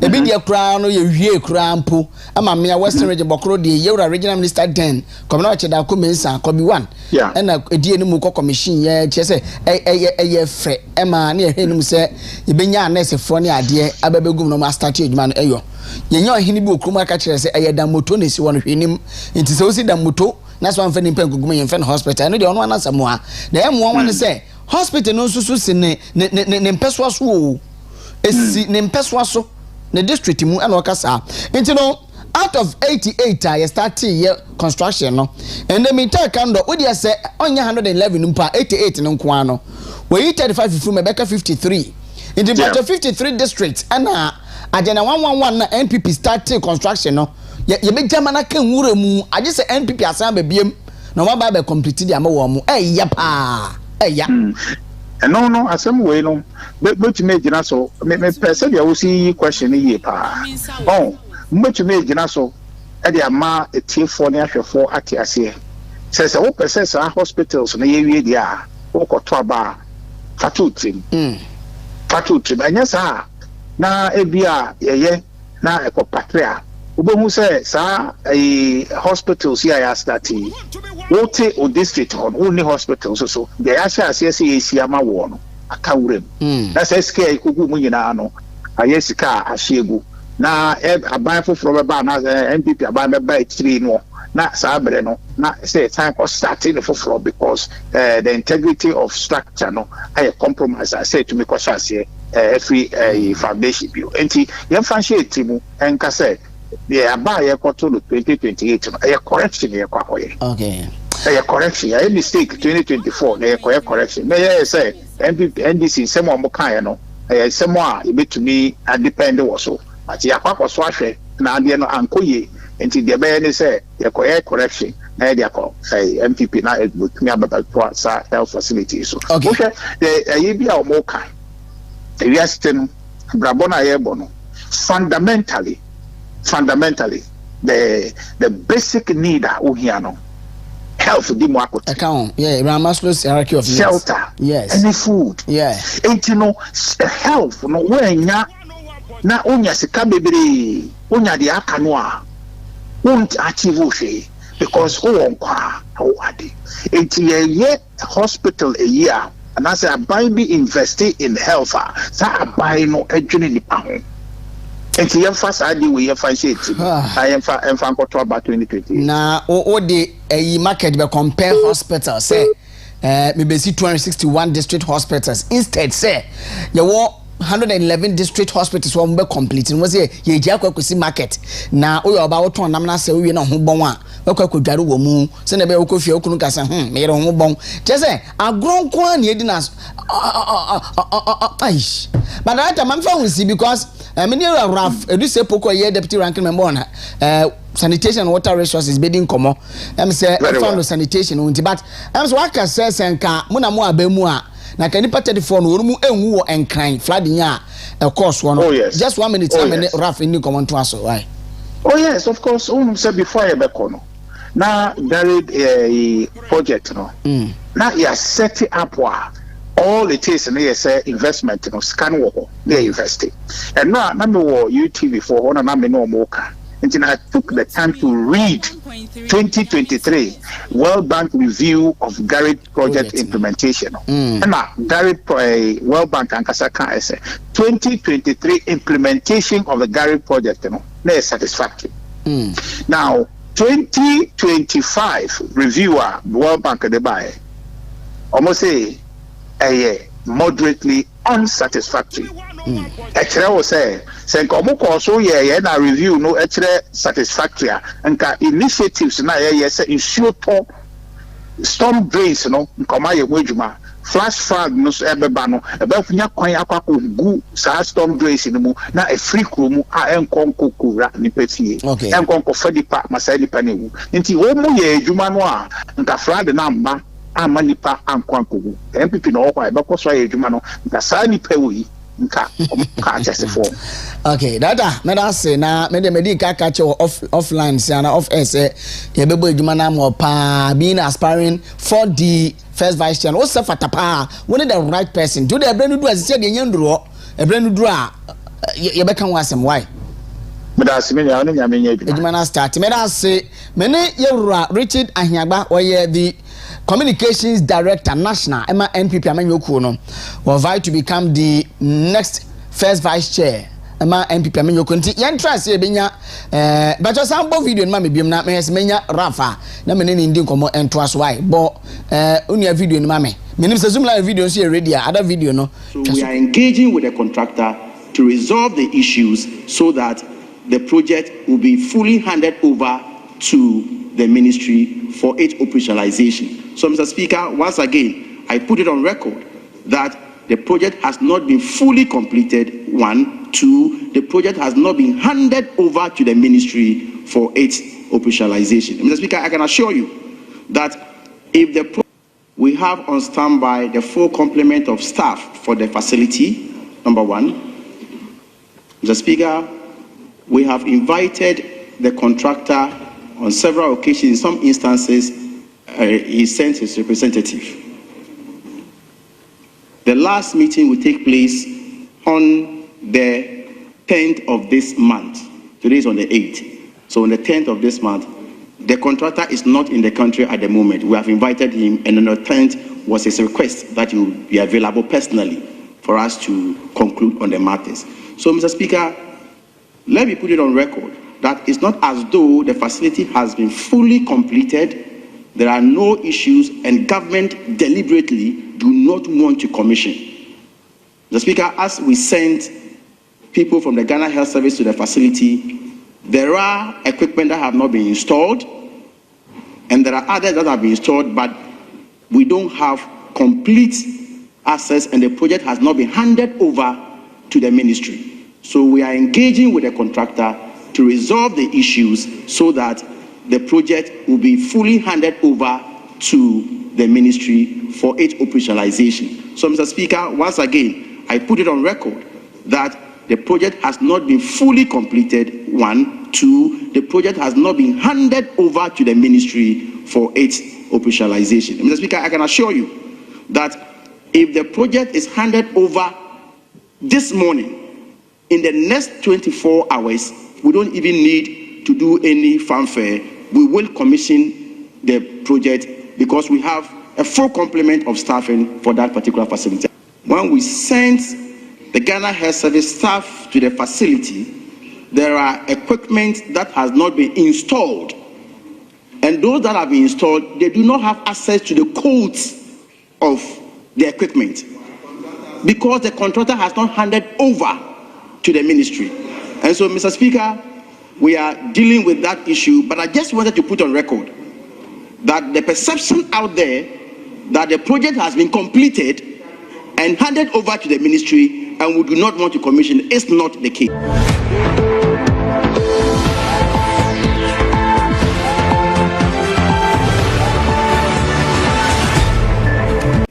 We have on standby the full complement of staff for the facility, number one.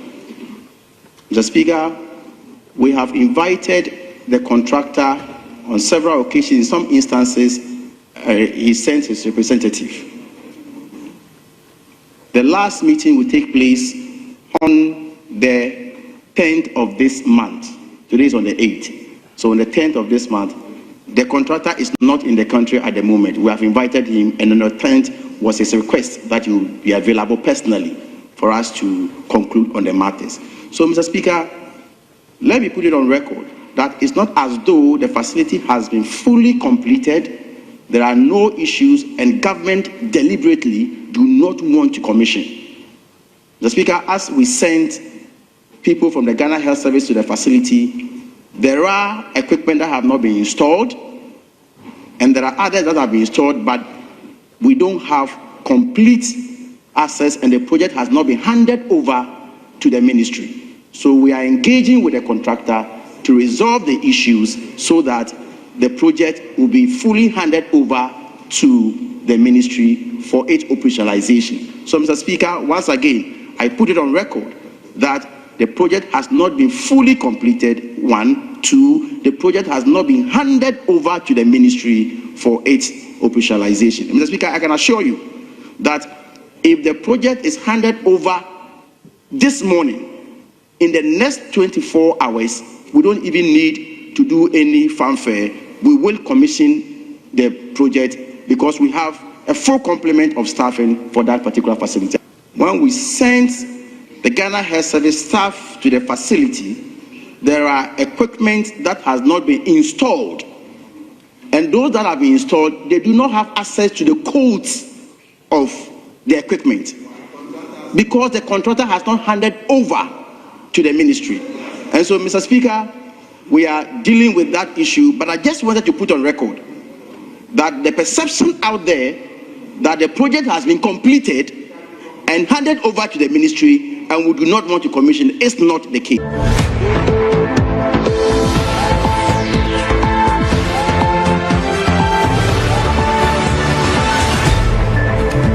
We have on standby the full complement of staff for the facility, number one. Mr. Speaker, we have invited the contractor on several occasions. In some instances, he sent his representative. The last meeting will take place on the 10th of this month. Today is on the 8th. So on the 10th of this month. Na yantoa so ne yankwe 59 minutes past the hour 7 and pay na ye try se betumi nyam pinfo no 2 but lines ni go through ntino yemfensi ya ni na ka wona so ye ntino de be yense wo de wadwe nchia na ebeba momu na yetumi akenkan ebrepomu yase no all these messages na ma pinfo bi mu a won ka bi ewo mu so 0248071174 0248071174 full complement of staffing. Full complement of staffing on standby. Let me choose the correct words of the minister. Full complement of staffing is on standby. Just say, "Edme afuedo megusa ya sabi mu mo ho." Ah, wo mo twan say contractor need to me pure mo Ghana ha on the 10th of this month. That is otena na chesen komo bi obi omuni na di na wa hand over project no e de ama aban no tin komo no ne yetie komo be firi mu aba so oman ne de ne ka ana oman no ehye ne bo wo de ade bi hu a won di ne bo hye so ana ade na aka because I say ode Ghana Health Service ejimefo kom no omko hu se sa ayarsabia no kra ne mebo ye install ye ba choma video no what is video of the ayarsabia inside no eno ni hia me pa ayarsabia ni inside no because since mo ka no se yankwa nkotwa ayarsabia no afa toto ne nsɛm no ho a ɛbɛyɛ sɛ minister na asɛm ɛɛdɛ nso no bɛkɔ mu no na ɛyɛ usual politicking ɛna ɔmo ɛyɛ usual politics ya ɛna wɔyɛ ti ba sɛ onye sa video na de ato so de ama me that is Wager Pediatric Hospital no na o de sa video na no pay o de to so na wasan de ama me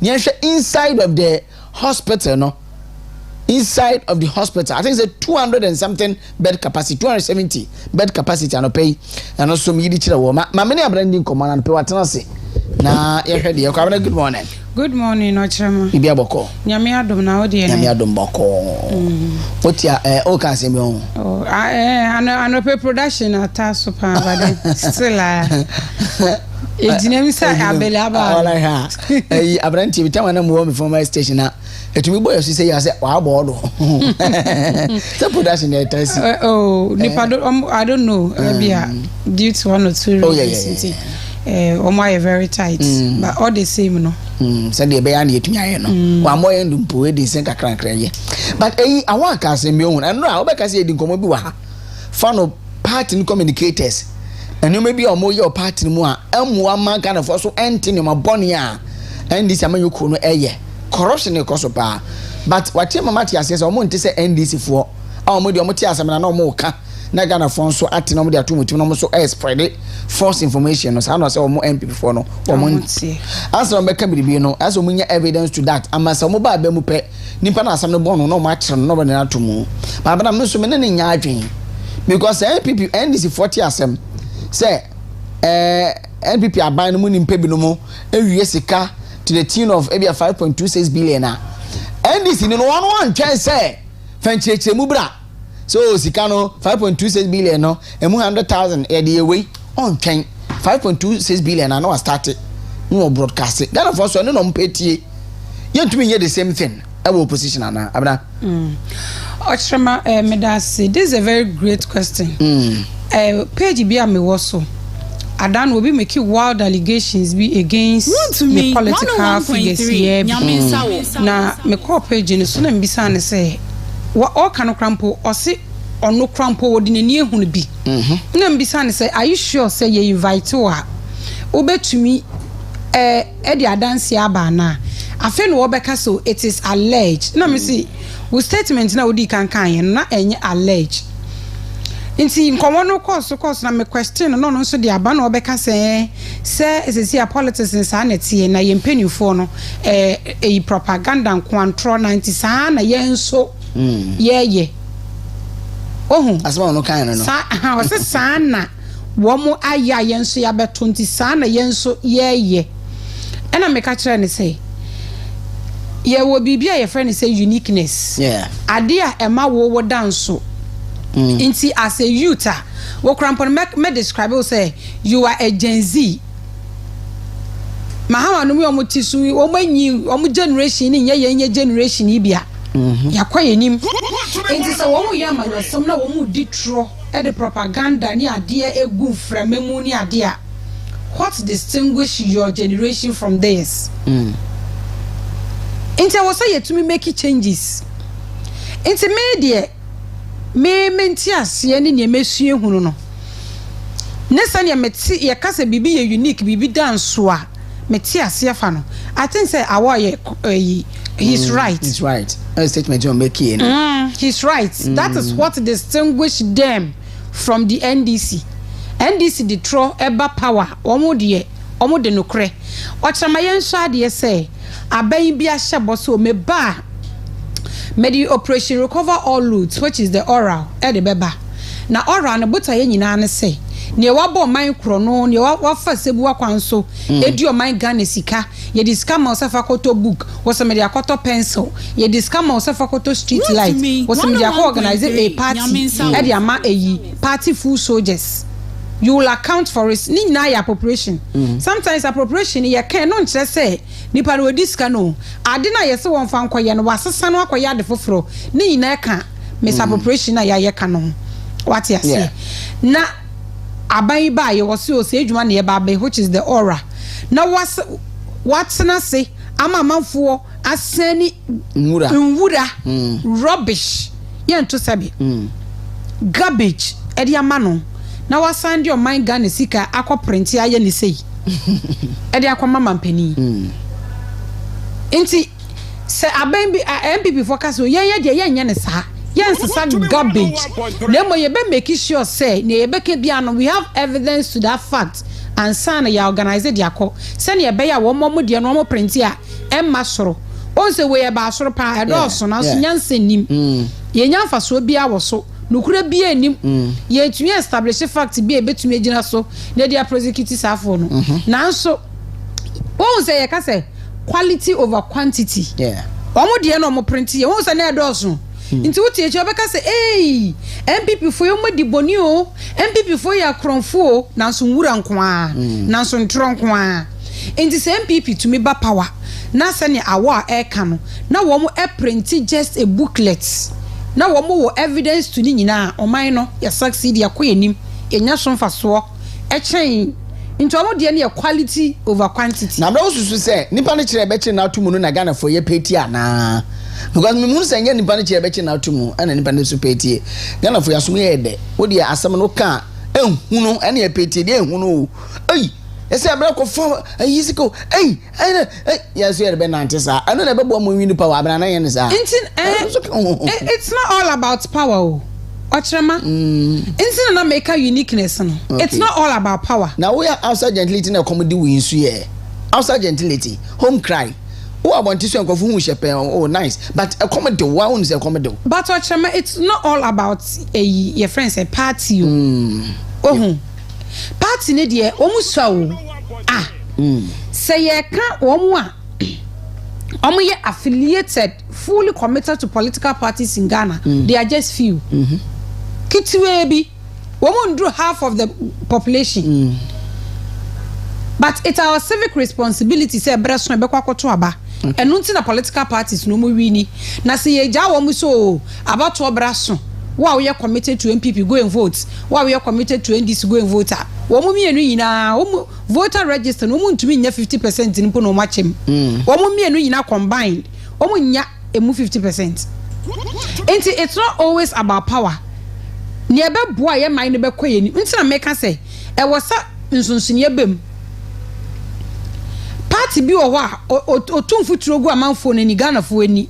Waka te say me increase koku akosei meye wo ma sei meye wo sei no watumfu turogu wo mani no makoto aba e dia ma no enye oman no no dwen ho enti se wo opposition na wonu mu nsam kra wo beka no tumi buo ma oman no tumpon a you are practically in government. Okay. Enti me hu ni say it's not all about political power. Say ye ni atro ne fa meje power. Enti we ma hu ni say party be a desperate and e binum also have the country at heart. That is the difference. Enti you no betum futuro meye say we aye say nso na nya nokre no. Desperation. Say Ghana fu na beti ne okenya asan ka mebu anyen yu. But send ya dia kwakwa no well. Ye hiabre e dey educate masses na ndie mom. Voters ni hiabre pa na dey educate because abana me kura metie me dem susu say oye papa kaka no aibone kakra because ade no is all balance. Say okaso o ka asem no nukure mu se ne siti a sabe wa form ya manyo kwenku ade abai mu na opesa wo ba o once wa form political party ne nku ade abai mu na opesa wo ba but wo be sum nipa nti ni atroma atro no na Ghana fo so tie no mu gina so de ema wo na ya ka atro na to so ho nye tetantan nti I was see a changing narrative no na am see nya bread educate masses no because ya ka say political decency in politics there ebedi bere mu mbate ka say yen pepepe so e bua yen odi en nokra no waka ne ho but omo so asem mu nja ka wen isifo omo so asem mu nja ka atraman kakra wo mu na ye be wipe wo off isane wudi kan it will take time but it will not take forever. Okay.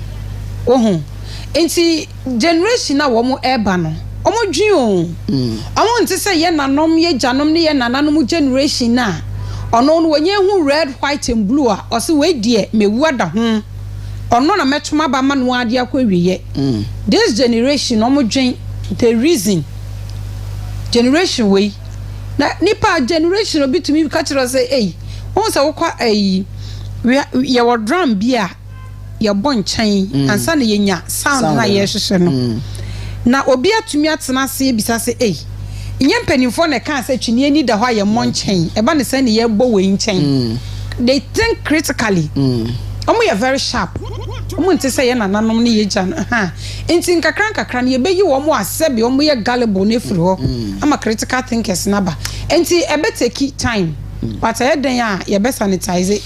Okay. I'm saying for come fan hwemu na afa dia obi a wo de account de amayen. Nyero ko bra mi ta account do say no payment kan che say mo agenda 111 no aba wen na adwin so be complete o. Dabi. But I am one power because John Roman Mahama ka say oba all uncompleted projects no. Oba show completing in our commission. I wonder say mo kasa say way. O say aba ne say betumi aso 35 peso. 35.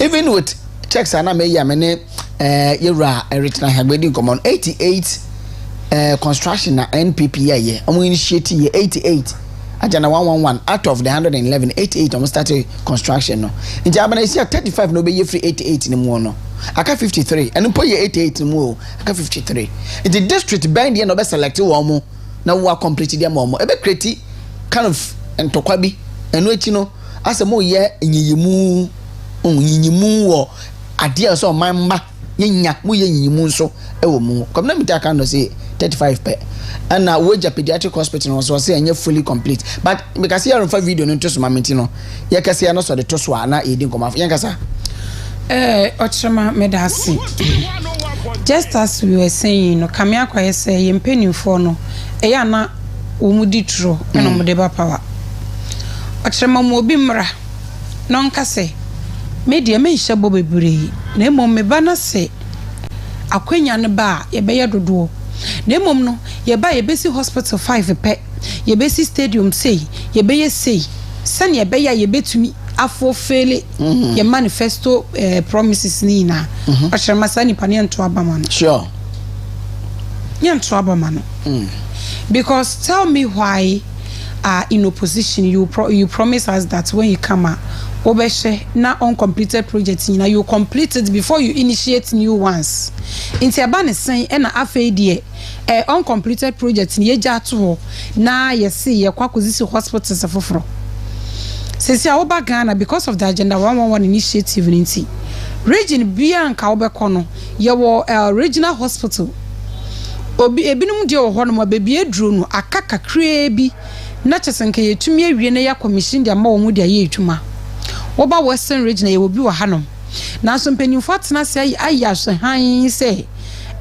project ni yenya ni efrase MPP fo ni frase nti yenya nto na Ghana force wo monti ase because that wasn't the promise mo sha mo bosa mo ba mo be hwe na mo complete se ne be ya ye de nurse fo ne ade ebe kwa kogum no motum de ye adwuma nti afei de ba ne san ena washa mo hye ye no mujade ato ho just because Ghana for de sebe ye yare refree around hwemfo ne wo TV so fe enso mi ta kan do say o de camera no be capture inside where OPD so where Wager Children's Hospital and put American so say we no ye wie into no and say bia ye wie na one person be commission ye wie afei de omo kan sam foforo ase ye wie nyom no be kan say project no krampo sika ye de ma binder dan so mfanye adwuma no omo divert you so omo ye de ma contractors a omo wo ho edin krata bai afei de omo kan sam foforo ase contractor no ne American kwakosi nyina ewo ye recommend me say candle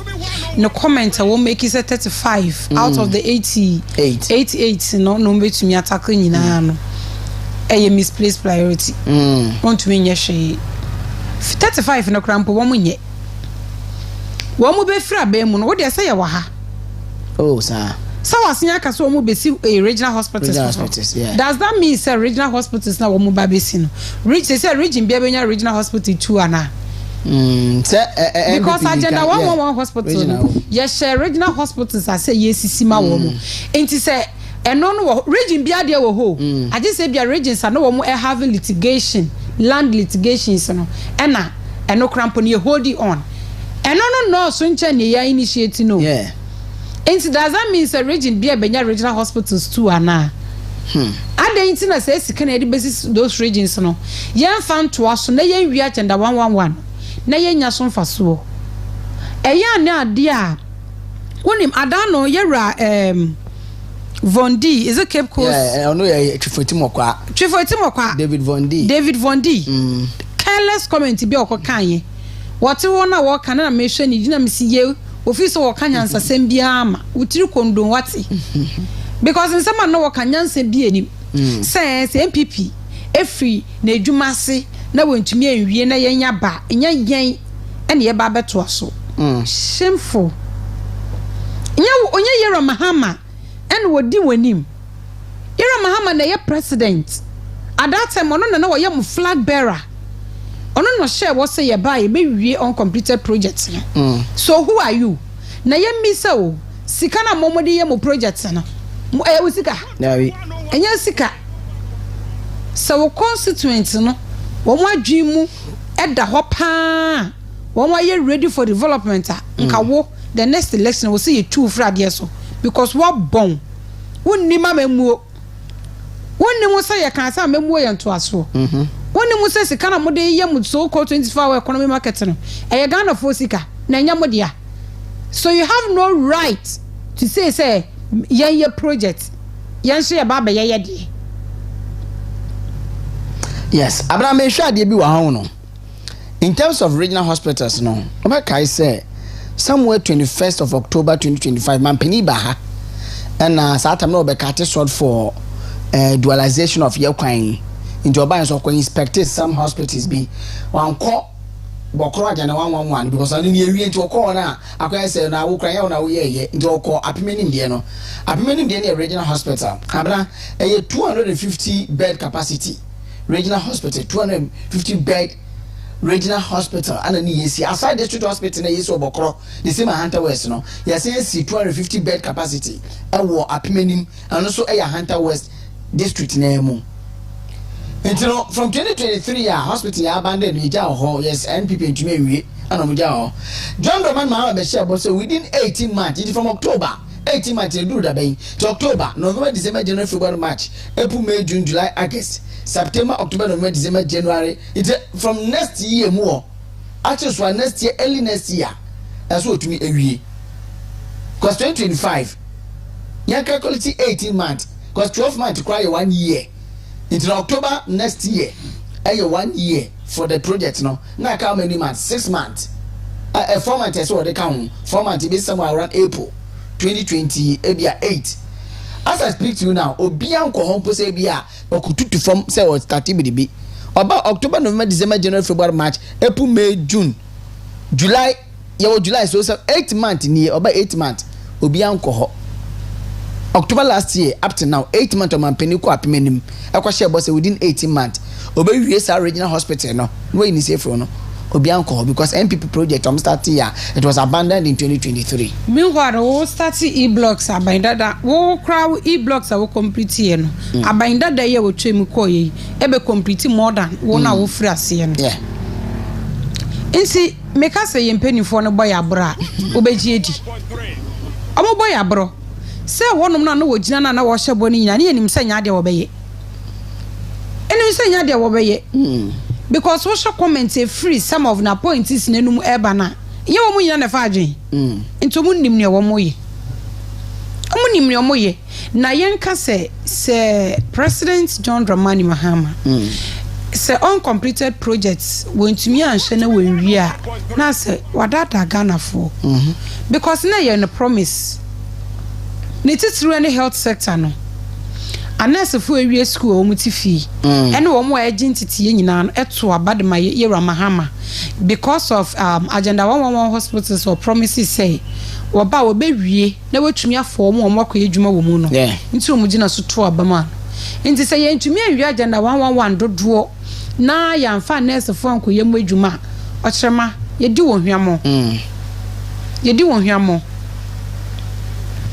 Yes, because wo ka say obesi a new regional hospitals I'm so okay crimes boss so we see new regional hospitals and dem ko fast happy minimum dey na buy say ye raminta kanda so we see regional hospitals nti no omo ye ne den e ka so omo complete answer na omo start bi ana so omo ye bi di aka ho na eno so ma ye di afra na the general question ye bisa ne say abanda dan efri agenda 111 hospitals ase nti saben ya ba no person prioritize regional hospitals baby was what you call agenda 111 dear no because agenda 111 initiative no it was a region we have 16 regions I was 16 regions in any regional hospitals and to say you see regional hospitals em region bia I was say you quote agenda 111 dear no sooner you wie say yan to us we not just say indirectly no you person region be any 2 regional hospitals and no 2 regional hospitals. It's too much. Say a district be our hospital. District is a district who do a regions in the moon. Or be our regional the district hospital. And a region Nankasanso, even a regional hospital. And see what is the essence of getting 2 regional hospitals? Ed you all the same. Mate, before be one now, but I can see a share this parliament approval. And no more approve community service bill be now community service bill no I think say all the offenses now say to me money call custody a man custodian sentencing e go at least community work be kwan e man aye now omo approve that bill because of omampani Ghana National Sanitation Days no de aba no in say we some phone na say so we akoko o ko wi abode e o ko bo bi asum yes asum bone de ya na yo offense near the India, but to be any day. Assault. In some simple one, yes, and I many panacodem. But out of Nippany Nifska, only come out from the Amanacodemo. That thing said, I'm going to win by Buam and Penny, and issue who I the National Sanitation, the India General Training Day. No, I bet me a boy. So in this case, community service bail, ya pass it. I'm Bremen bet me a boy, say. Sabi you be na say man ko prison e bo wa say man si abonten so no ayo man dwuma de bo man no na nsu yire bi kro wona say to a emfa yen as on mine safo na say mom ye community works kwa no ko titiga temoni ade na ye de atwe so say enye sa de ni biem ko wi abode e biem ade say bill o ma pass ni e betumi abo as on mine. Okay, Ochrema, in my understanding no yaka sanitation, as someone says, sanitation no is not the only solution to your flooding issues are also our flood prone regions in Muno. Okay. But on the matter of say ye decongest your prisons no be on a boy. Okay. A boy in Bibri. Because Ochrema tell me why ya obi a wako wi akoko wi aponchi wi ade was storm ye de ne be kwakotum prison. Ebi no cry to me sentence so many years. I said they chrono there. But chrono ye chrono. But chrono ne bi wani. Petty ones. Okay. Adenti. Sometimes you can't say be say wow you will discuss. You can't say be say the end justifies the means. Yeah. Adenti na mekwa wi abode e. E komo de me. Se me ko wi na me kono a e kom na de me ntina me kono a. Se me ko ton so e no so e kom na de me nti me pesika akoto aduane. Yeah. Na ye chrono, ye justify chrono ye chrono. But I didn't know was ye no go to prison. Oshama, who rep prisons now na manfo di nkomo na wutie wo offense a. E na be wu se we. Wutum bisa han se nti judge ni ben na otena sa asemi so. Wo bisa sa asem no so a, almost you are challenging our authority. Obi tumi ko wi abode me ye de no ko 5 years. Nso nkaka ne sa anyo man ketinkiti ye di no ahemfie. Ye didn't want him fear. Yeah. And see, Sanya Bay ever boy and say, your law enforcement agencies, no, and the yen 2 on 4. They should be professional. Now, say, now what you want, send me see. Obia was so new be a war. Now, Obana say, media, Missa, Pesamico school be until you were about 3 months, Nakogano. And I walk her na man Colanif in fear 9. When you fear 9 way, ya. Yehu sa akoda no echa oni papa no mu ko munim kakran no ebusuya oba yebusuya so me ye kra ye nyan ye wenti ye je ba na brante ne se hene he me fa mamo omo se te saade a abra na woni akoda na twempana no na wonya 18 years nti yakọ report ama posifo na ye de sani pe duru ho no mo na posifo se ye detain.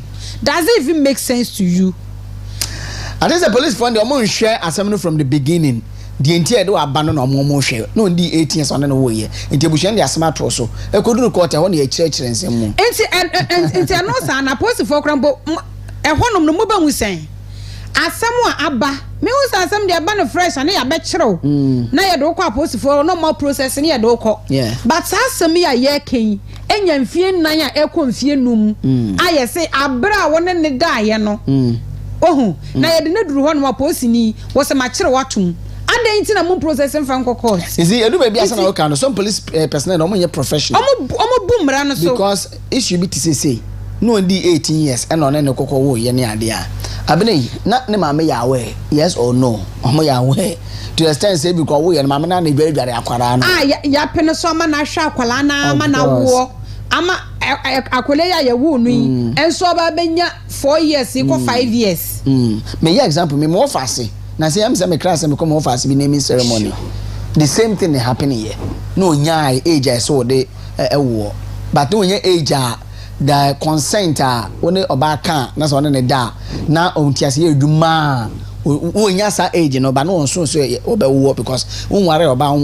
umane wo that is ya mamra kwan so nti no ekoba asa no they said boy na be go police station but me no say police station ye ko no sabi yo endi mbu ayen because maame na no wo ne baba no me sister no ade mo fancy no waso so bere ma no so ofi obafie o ma ono kra san de ne ntade bere o ma maame no wo si asa waje atum aye bia na ma oba kra ma ne de koma no wo ne bi it where dey waje atum the question we be say maame ya we oh maame boy me kono wo ma me yam comment scan e apapa ya we o me ya oba mo ba de bia me ka chen so hwe no ma ne se fata ne ya okay mo ya we ne mo go vie because now I know it's asem de be say yes mo go feel go say wo feel yanya ne sa but won say sometimes your uniform men no yanya na epamatade ne hye wo mu nso no modi hunhuna ye no modi intimidate oh enti say ye de mre bi ba se be gina pa dia e wo so wo mu nso tu wo hofo ye se wo tu agya mo afo no na wo tu momone nso fo sure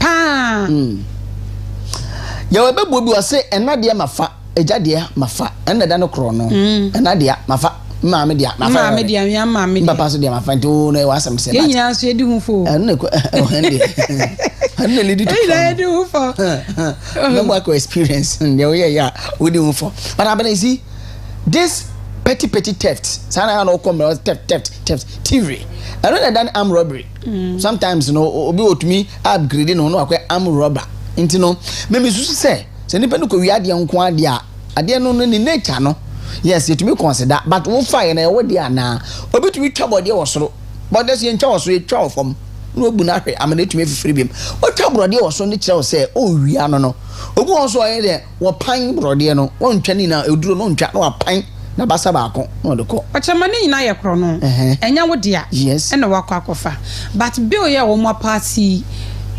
entiase a yen nya ene say eyi bi wo ho ye obi akotum 6 months ye obi akotum say ohun yam punish wo in a different way chain say ye be ma me hu oman bia forgotten ache me hwe na asa nipa no wakọbọ kro no na aye kro no mpo em say eye ntokwa ye biba na asam nya de ye de no kokot ye si ye jeli no no yamfa na nkotu fiase o ye de ne begina run about a wo ye cleaning wo ho yeah ohun nti e bia breso I think say breso mo bebi mo du enumere ye wo bebi de no kwa bia 1 week 2 weeks bia ya twena so ya wafere ohun na ya sen ye jao se prison ya ye de wo mo kwenya se bia ye de wo mo ko se ye kotwe wo mo so chinchina ye ko reform wo mo ohun nti na ebinom be ko prison bebe se empanyfo de nhihye be braba abanda de ya breso ye hu bi ye eyi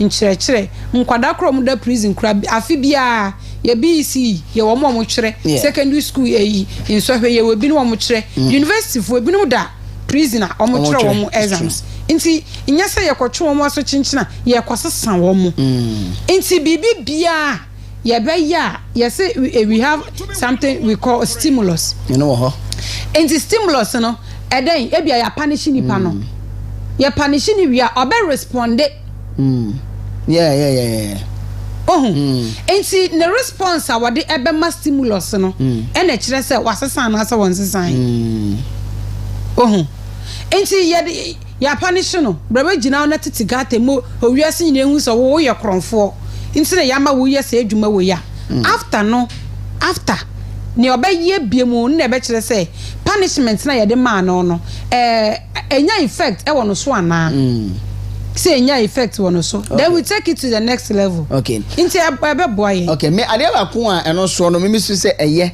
ene say sometimes yen mobronfo bi te say yen ehiafo me bi te say yen oyemfo bi te say yen no bed conditions how mo de ban na eni so abana me ko wi abode ampa enya media ana makote wosoro ye do ko kote say ya mo bill of 3,000 Ghana cedis na body ene say bi na eton ne say 3,000 Ghana cedis say we ntumi entua abekwa akodomo 6 months ebu eso obetua ebia 1,300 ebia 600 penalty unit body na ko wi aye no what times in by 12 600 times 12 by say sika buburu ye say no say wutua na bra body an say do back eton say me ko 600 penalty unit ma me calculate me ka bra tie bi sa okowi aponchi aponchi ye ma no 600 penalty unit ebusia for say ebia penalty unit am we free we lawyer bi na we hemi ana judge am obunfu ebia we na free so for calculation purpose so 600 penalty unit no times penalty unit be 12 cedis abana 7,200 body we go aponchi and do them omre ko aponchi krampo ukra 1,000 cedis abetumi atobi okay ntime ba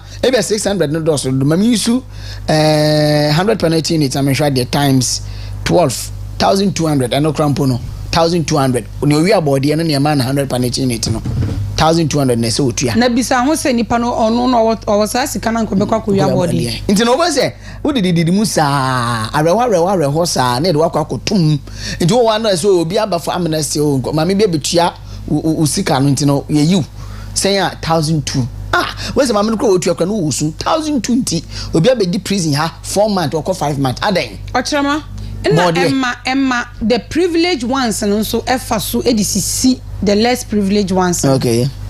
Obi ni obi enya ntokwa ebia wabo na sum anase ebia e car one drive ye wade apem ne kakra bi omutumi gina mu atuatue sika me ye piepie nipa netiko nka wo enye e offense kese bia wo se ye mo obi koda prison. Ochama office your friends say prison programs are who do ya wom eye ba ku bia ye hye se okueni ono na be fa maame ne mma ene nananom ama wo akobubu ne buro on say ekurasi say ekobubu eburo na eburo na kese na ewomu no eno ne yekueni ne dia na yen paafo no so yafa mbodoa no nketenkete na ewom eno ne yen so ye de papa ese mo fa mana bro so enti maame akwada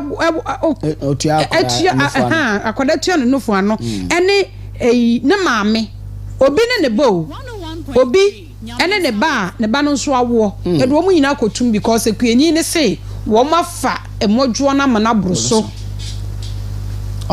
abra de tin say omko mo nka ne sankire police phone ene ha me no abra sebe wano asem ene de bebu bi ma ne bebu fo nti obi wonu ansa ebobro ni ompe ne wo asem ho na wo de na kwese kra na ho no ye na no odi an edie nti wo ka asem no kra no obi okro oni ho na report lawyers fo ni judge fo omo ye mouthpiece nti so obi me ameti hei na wo de mi kogina adaka mu a obeka ho asem wo bom ano kra mpo ebe free sabe metu apie ohu obi so ho no hu lawyer ni anasa judge ni ana no ho po okay. And I'm saying I'm running over. Na say you the make back court.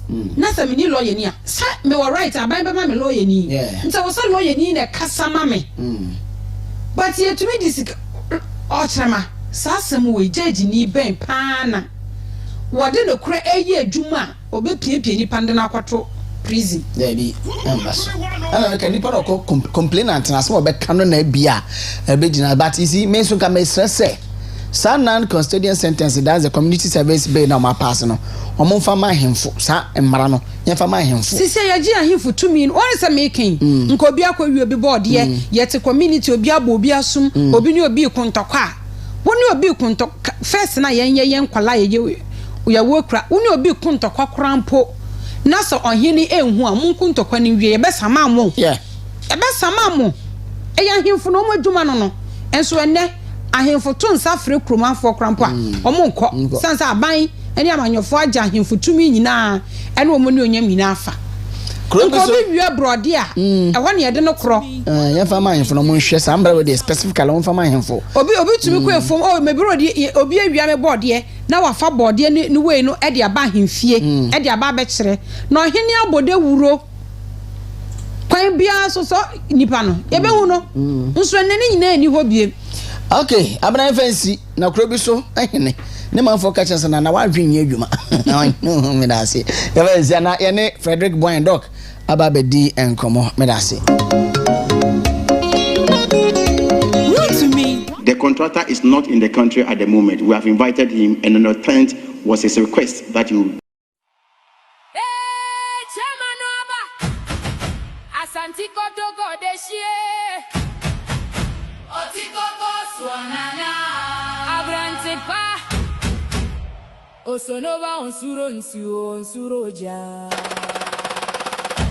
NPP forward ever.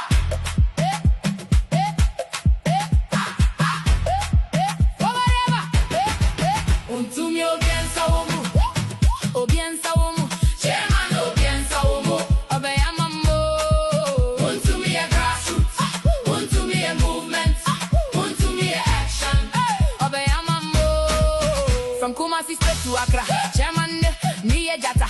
Every corner, people shout. And to me, them talking about the party, no ya soldier. Oh, no, oh, ya bulldozer. Pressure, no diva farm. Strong man never run from storm. As Antico Toko, they share. Antico Poso, Nana. MPP, no moving higher. Chairman setting place on fire. Hands up, flags high. Grassroots movement never die. One voice, one sound. Chairman turning place upside down.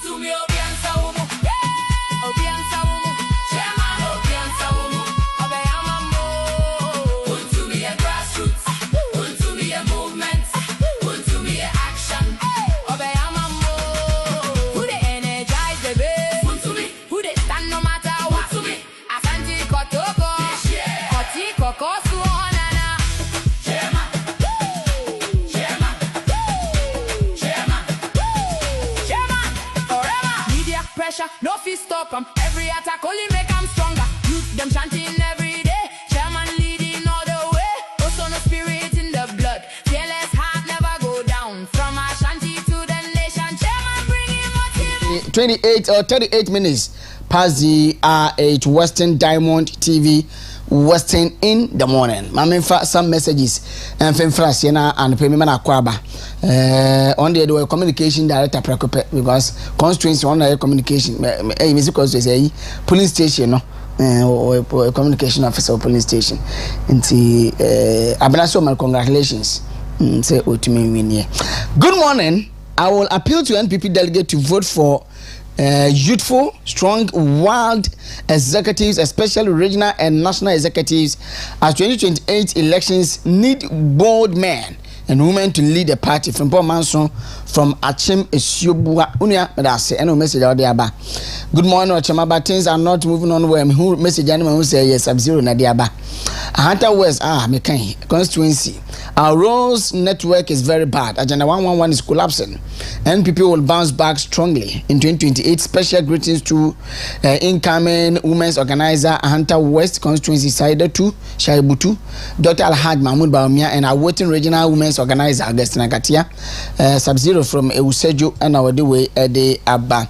Text messages are making kind. NPP delegate Adjibreo and Tiasian Kwa. Please, let's think about NPP party first before other things. Achamaba, I wish every constituency good luck. Peace must prevail everywhere. So no fight, no demonstration, no vote for those ready to serve. Let's vote for those ready to serve the party with their hearts to help Dr. Mahmoud Baumia become president 2029. My name is Takoradi Poku, watching you from Kumasi Kote, Gloryville. I know the message you did for the but message is not dorsum.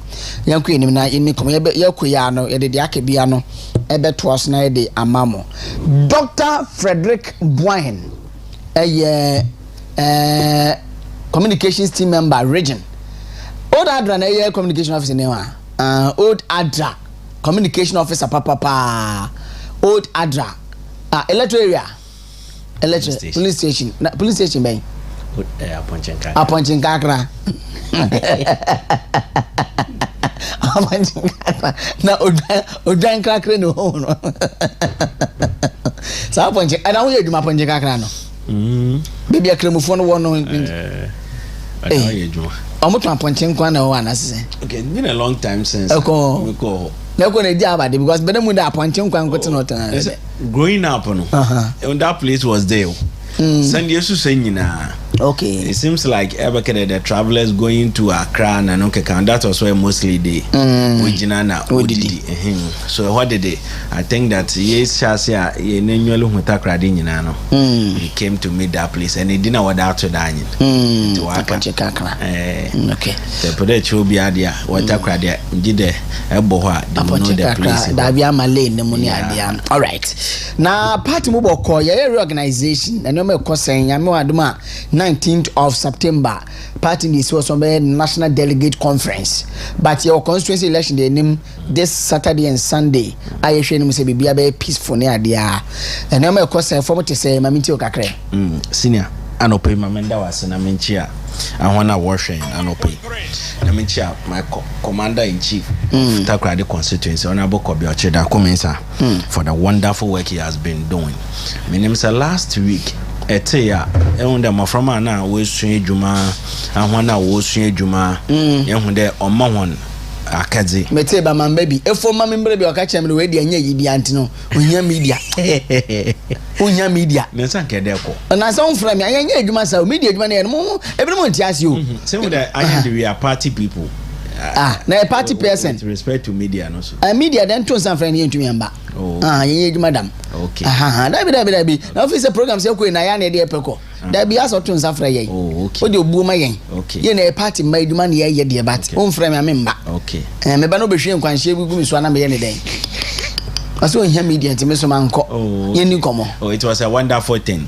When the Messiafo na mrantia Takoradi constituency and beyond be here welding machine, you'll be here sewing machine, will be here hair dryer, will be here oven. And when you look at from Onya Dame Academy, they were so happy. And me Mentias there, a member of parliament and a party opposition, after 432 scholarships, was also taking this initiative of helping the youth of this constituency. Na mo share lawyer freedom and portals na manholes na obilema resources like this na I was surprised. Intino menchi am commander pa nya menchi no bebre na mde 2028 no leading the MPP parliamentary no you be winning this election once again. Okay. Now what's back to your statement? I think this Saturday we'll be having this constituency elections. Yeah. And it is so impressive and it will be massive because we drew them 11 area polling station be electoral area. So it's our constituency. Polling station was finished successfully, electoral area since Aba constituency. And Esha Takoradi and the other constituencies in here, everybody will be voting. The election was it will start from 8 o'clock to 4. 8 to 4. Okay. Or your sanitation day. Wow, the media best but still, no, after sanitation, we will go and vote. Mo go vote years more sanitation, no, and then we or your 8 to 4 sanitation and say be about start about 6. Tibo watch at 9. Now what the area no IEV. Mama voter turnout in your low because mama sanitation you know mbemukra reason on your low in there and say yeah sanitation obey where your wedding kofoko where you kofoko okay even though yeah sanitation but programs like this and comes out okay so it will not affect our voter turnout or your deliberate effort by NDC to sabotage our elections but delegates should know or the voters who be voting should know say NDC they don't determine the activities of MPP internal panasola as on man papano you do your contribution with the cleanup exercise area na echo na kwakaye into 8 to 4 and because the national inter-member constituency be a membership why elect constituency election officers they will be overseeing it with in conjunction with the electoral commission okay on election no do now urban security so there will be the police is also part of the exercise so they will be there. And the election so nya fi ne kwa keshe dan echi bi na ya to no it will be an open exercise into no biala lu to bia no enim the baby said one who kwanda oboto album no ho within wa album no mun kweten dia bia you have your Ghana card, your driving license or any form of identification party card bia obekire the within na owo awaji on our na within owo with your picture now then you are qualified to vote. So we are calling on everybody that this Saturday about 330,000 voters will be voting or be taking part in this exercise obohwena obiara waba na waba boto waba American da me na me papa bi owo Jomro constituency Mr. John Kofi and Saturday he'll be going for constituency chairman. He'll be going for constituency chairman. And maybe I'm appealing to all the delegates in that constituency there. I have had an encounter with the man. And remember what? The kind of reports it clearly shows us that he is indeed the man for that position. Elembele constituency rider, please. Elembele constituency chairman. It shows that indeed, Mr. John Kofi, announcement of Kulu. Why you Juma Kasankasa? Efshet maybe or start ya or the Bodru Ewo constituency Elembele constituency wana. It shows you clearly that the man has work. And ye pobia obetimu will lead NPP in winning the seat at that constituency. Okay. Please, Mr. John Kofi. And when there Eba iskadu ketenso you was sent to Kushembosu Allah communication papa sent to Kushembosu ho intino ahon nyina no mese bebre na me senior so on John Tokonu Mr. Tokonu on so called consensus secretary Sunday okitemu dada on body go football crowd one boy dem crowd pass na Basti chairman so called consensus chairman so yes delegate that when it comes to the election yes they have to just make sure that they vote for that these people here me who say chama Basti ohuno oboro constituency so region of course because nyuma yomu ene senia oboa party no of course enye constituency no njama yemu bi kra na yenye constituency duma on region and national na Basti deserve yes onumunyam ni papa hu na enuma say onumunyam ni because na me susu senka and menum ya na mungurumi the number the next member of parliament for Takoradi constituency and me hu no petete kremu Therefore, I don't mean that. The moon, no, me say 2028. Can so on the but maybe I can't cross into no. I had the current man, no, a current MP by 2028. Now, okay, Mungrum for 2032. Okay. In the name of Jesus. Senior. Yes. Yeah, no offense, senior. My last one. My brother so fellas Kweku Esifi. Oh, Presdo. Yeah. Yes, communication. Communicate constituency. On the madam, in fact, Mukoto Jogu Fompa, the delegate over there. Mr. When it comes to that communication, because I'm a communication member, when it comes to that communication, as if I met him prior to the elections, and that time, Obi Biala would work for NPP. Our demo election, in fact, they did really well. Now, never can obey a MC. Obetim so I MC if you also about by a panelist. Every place being in Botubia or ye Juman. Turn the mesre a fear for day. Mesre bebre that Odrua Omiantoma Prezo, Sifi. He deserves. Or hard working and committed. Only a party do no in him no dear. He deserves. Maybe you man, maybe you man can a critical place, but still no. Or your party, my uncle in name come. Asamba consume pesi a from Accra and can discussion, but Mita can and ra. Me just why in the video in the our casa say I don't know 111 no. You 35 pen a ban we are and I just obey a crowd be complete. 111 no 35 pe and omama ho den betumi a kire say omon complete nti say NPP yesen so yesen yo omama hwe wo 35 pe and aban we say obetumi a complete 2 ohwe wager pediatric hospital na and no ye medin phone kra to na PMS me show fully completed fully finished I so say ye wie njomo tumi en commission man ye na so ntin koda me ye calculation no agena 111 na NPP to me initiate ye construction no 88 out of 111 88 dem start ya mu ye hu adwuma and the 35 no mu ye free 88 me back 53 and in this case no district band here and omo be hwe no ma complete because e ba ne sa 88 district na esa ka wo complete mo no mo yi mu 35 into why dey na bebe mu why dey na be ye free mu eyen koma no so ndey adane manson e various districts nim and this omo commenter omo make ye ni koma kakran fa ho senior prophet. Yeah, I think that I've watched a video of former president Konadu Akufo-Addo in Ashanti region during the campaign season, and he was warning Ghanaians that see to Abama NDC project was starting in a special agenda 111 Obaka NDC on Triado. So he is appealing to Ghanaians that let us not make that mistake of voting for NDC. And in the 2 years down the line, this year was 7th month, 2 years down the line, and yet now we are discussing the words of Konadu Akufo-Addo that indeed wabe mampa. President John Dramani Mahama during your campaign season also promised us that by agenda 111 in about completing to give health access to people. And the 2 years down the line, the health minister is telling us that they will complete only 35. That is like 30% or 28% of it. Listen, Ghanaians shouldn't forget the NDC Webedi presidency now. This is not their first time.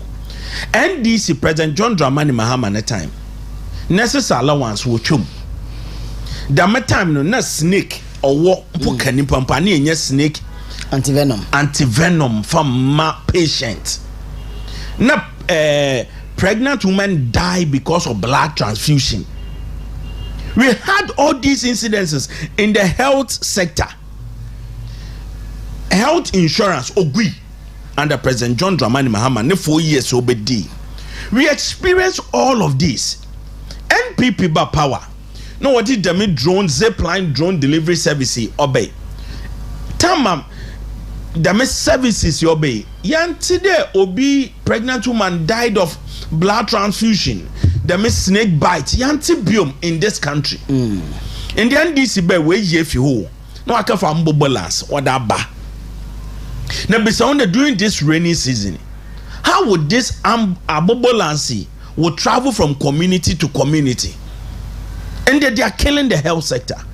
Agenda 111 so you promise that ebebo complete no. AJCO. One may be say on the Shabokrodi. Bokro agenda 111. What does it take the government to operationalize Bokro agenda 111? Ghana folks should listen to us. Na de biano send this in Kasa won't be send there. One chair in the hospital, President John Dramani Mahama, ne for over 6 years you obedi no. And son or local, no wasana beno. Aba hospital no start here or complete. Be send this in Ibia. Number one hospital, NDC, President John Dramani Mahama, from 2012 to 2016. One hospital or start here over ye. On your big da.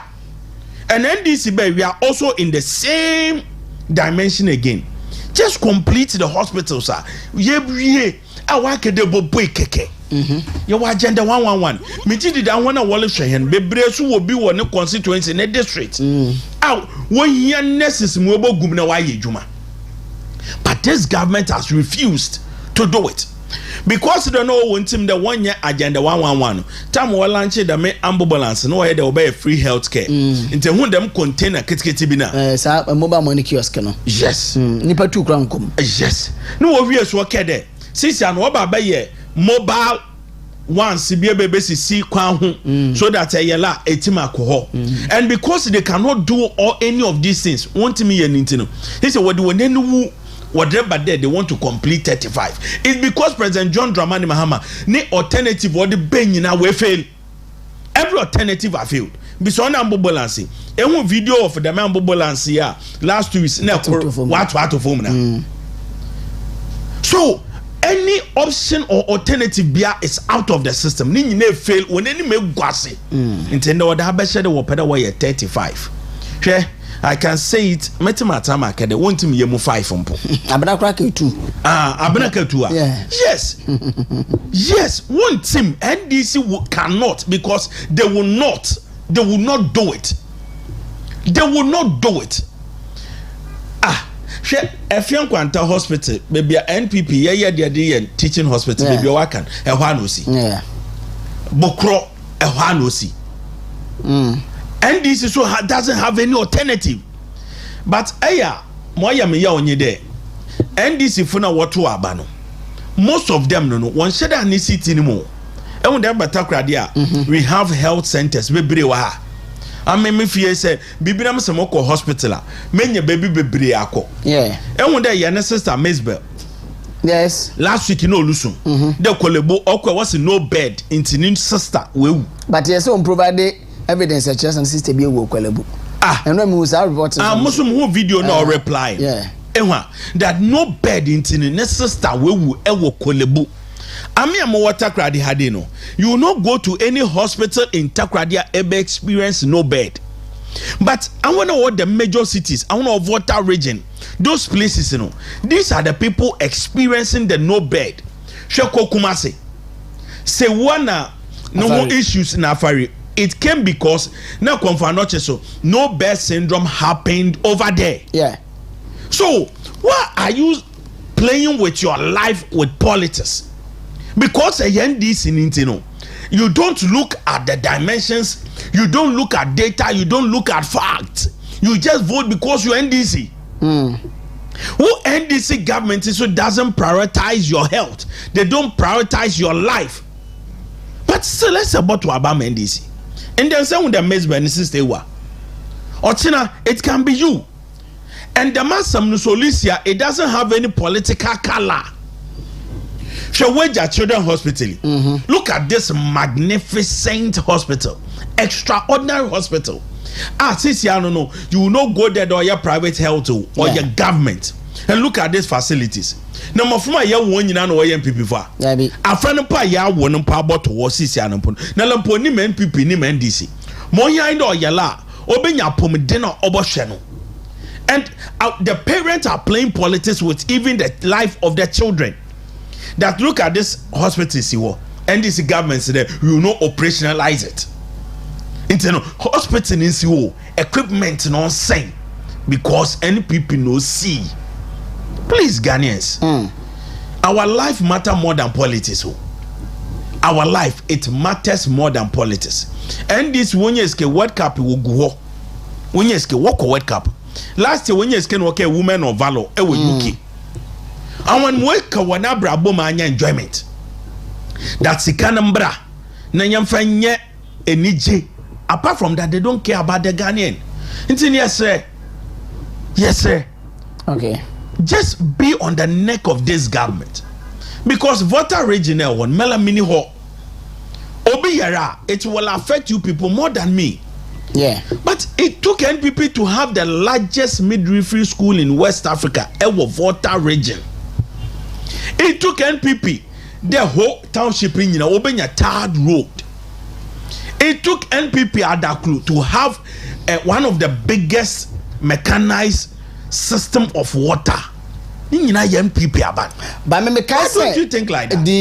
Is it 30th of June or 29th of June last year? And a fellow scratch for Sukon ne district and as a constituency.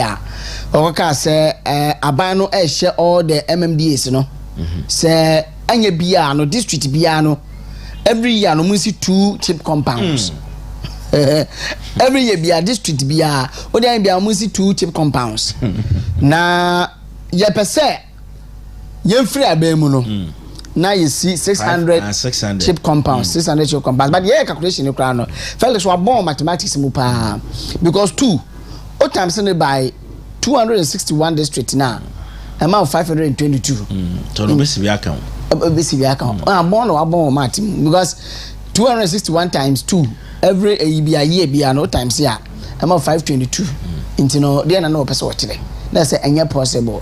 And no cry say 2 for 2061 year because 2061 no I say times 2 no so missing afi bia no and my times in back because me times in by almost 4 years now bobo into no no correct and over him I don't know. I quite remember one journalist asked him that he should provide the figures of this statement he made and also on your health minister. Also, you're not some man, or mine and okay. Yes. Look at this. Look at this.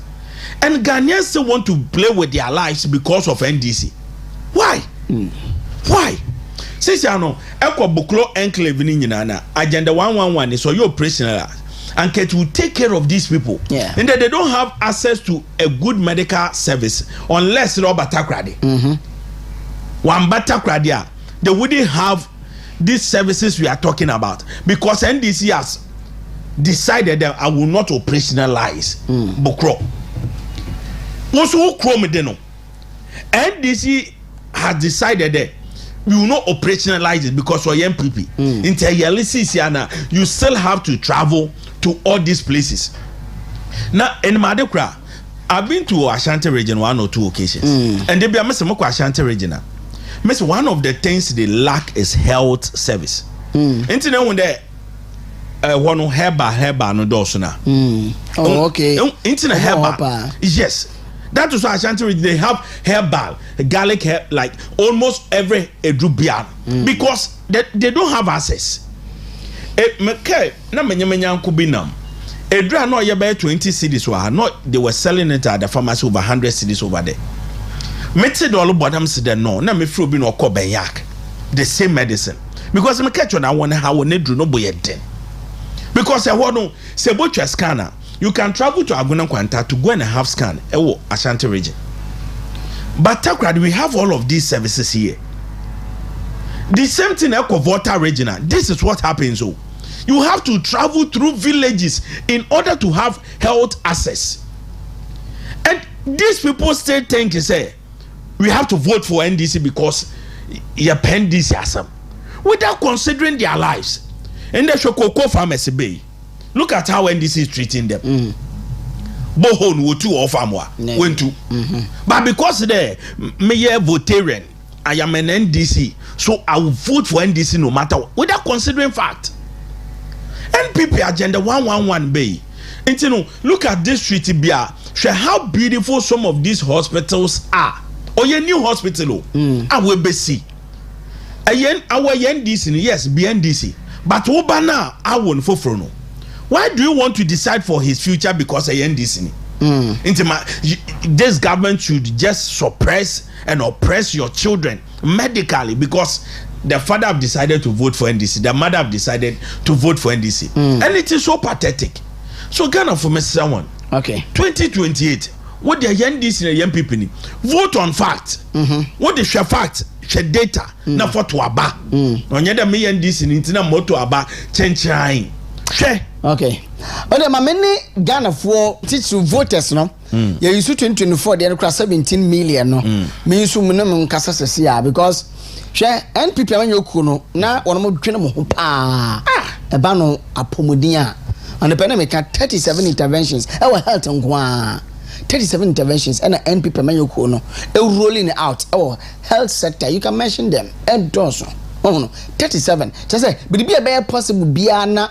Yama on share one kwa sebi. Jimmy emu. I did when kebet me a swano pa. Sayan sabia a ben pa. When you access to healthcare and tamwa. Kawe kawungu.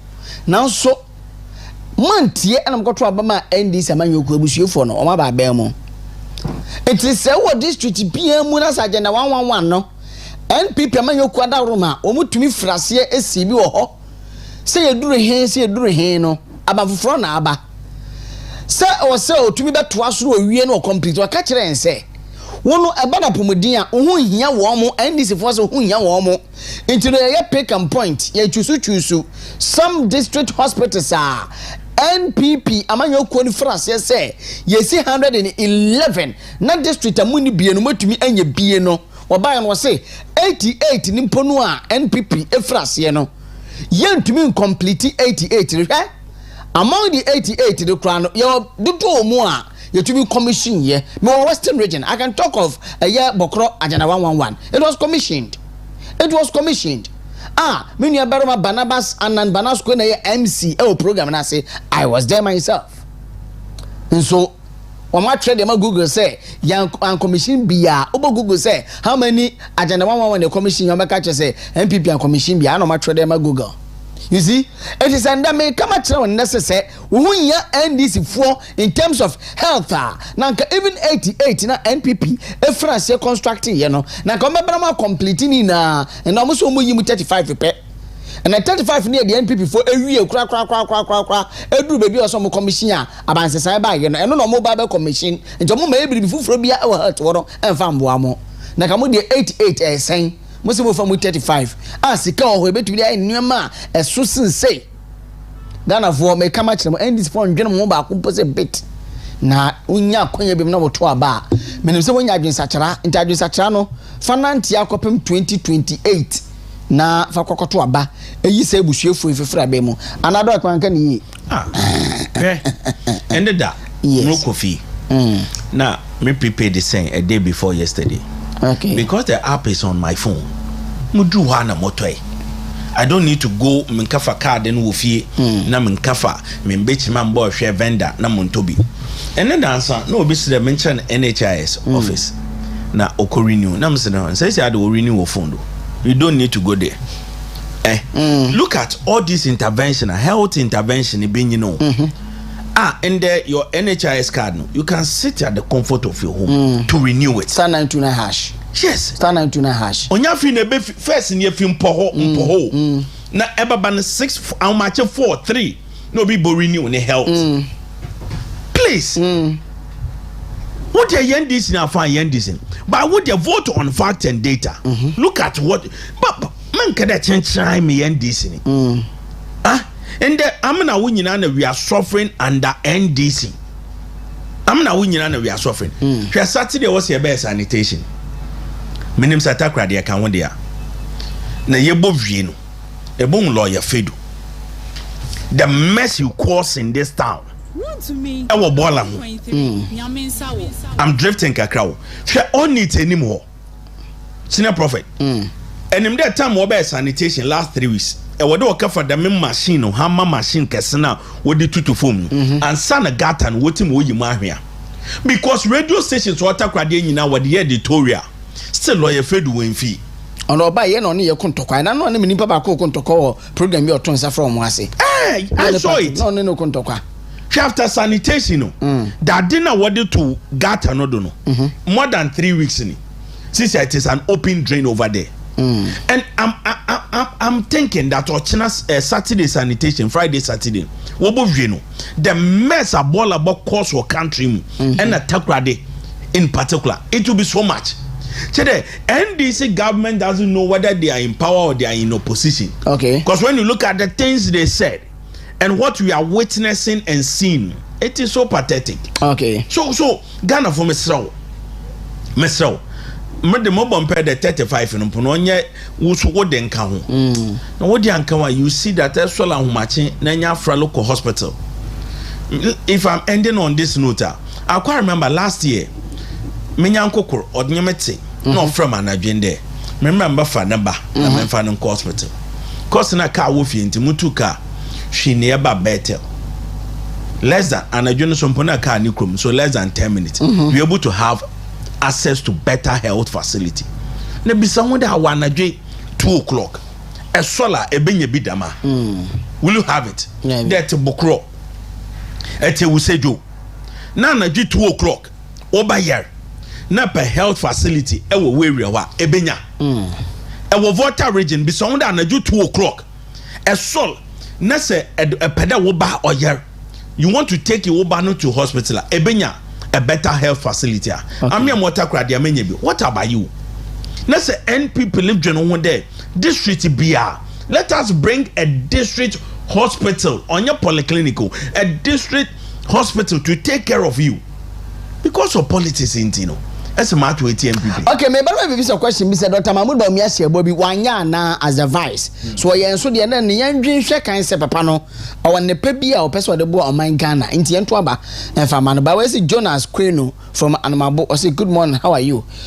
We are fine, thank you, and you? I'm also fine, thank you. Not your queen anymore. Unia made us no message I want here.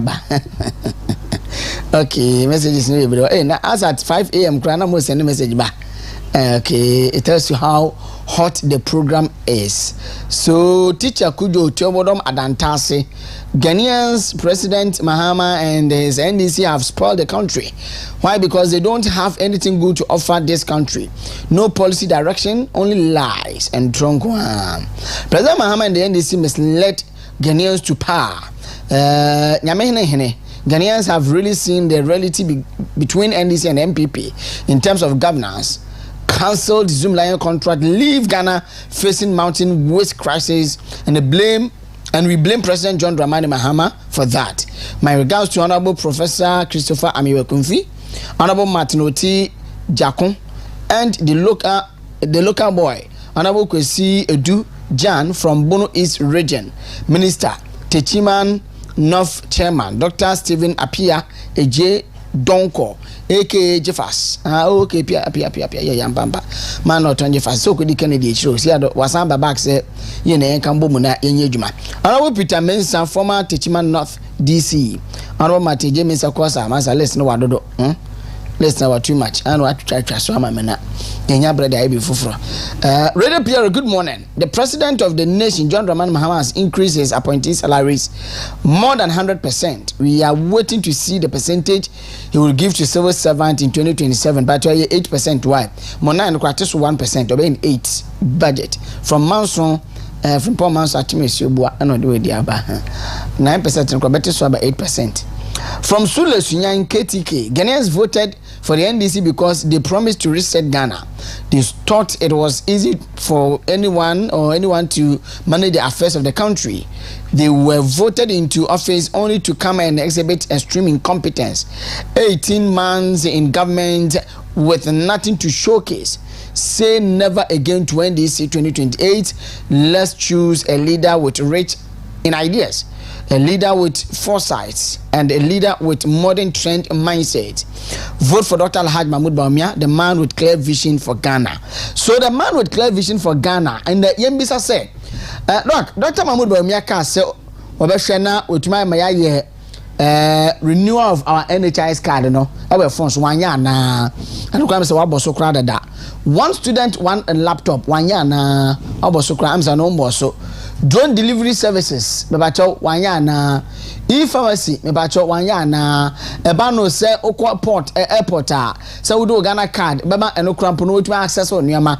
Ghana card betumi accept as passport ama akontufo no 1 year na. Enyama hu do bi ni nsemi o kan ye no. Wakase kokko bo betum e dey more than 3,000 Ghana cedis 1 year na. In fact, enyama bebre no na Dr. Alhaji Mahmoud Bawumia de na no boss so a wo ye so be inner roads 1 year na. Yes or no? Senior, I think that you have nailed the hammer right on top of the nail. Listen, Dr. Alhaji Mahmoud Bawumia, whether you like it or not, the creativity or the intelligence of that man need to be studied at the university. Okay. Okay. And there's a vice president in the bill. Apart from AG, double AG, now obey your visit. NDC is going 2 years in office. Well, let us look at the office of the vice president from NDC and the office of the vice president from MPP. At that time, let us look at the introduction of policies. Let us look at ideas. It came from these two offices. Dr. Alhaji Mahmoud Bawumia kuti no vice president office no obeye accountable. That people question the office of the vice president. Okay. People started to attack the office of the vice president. Yeah, Mami Jane, minimum last month about this month.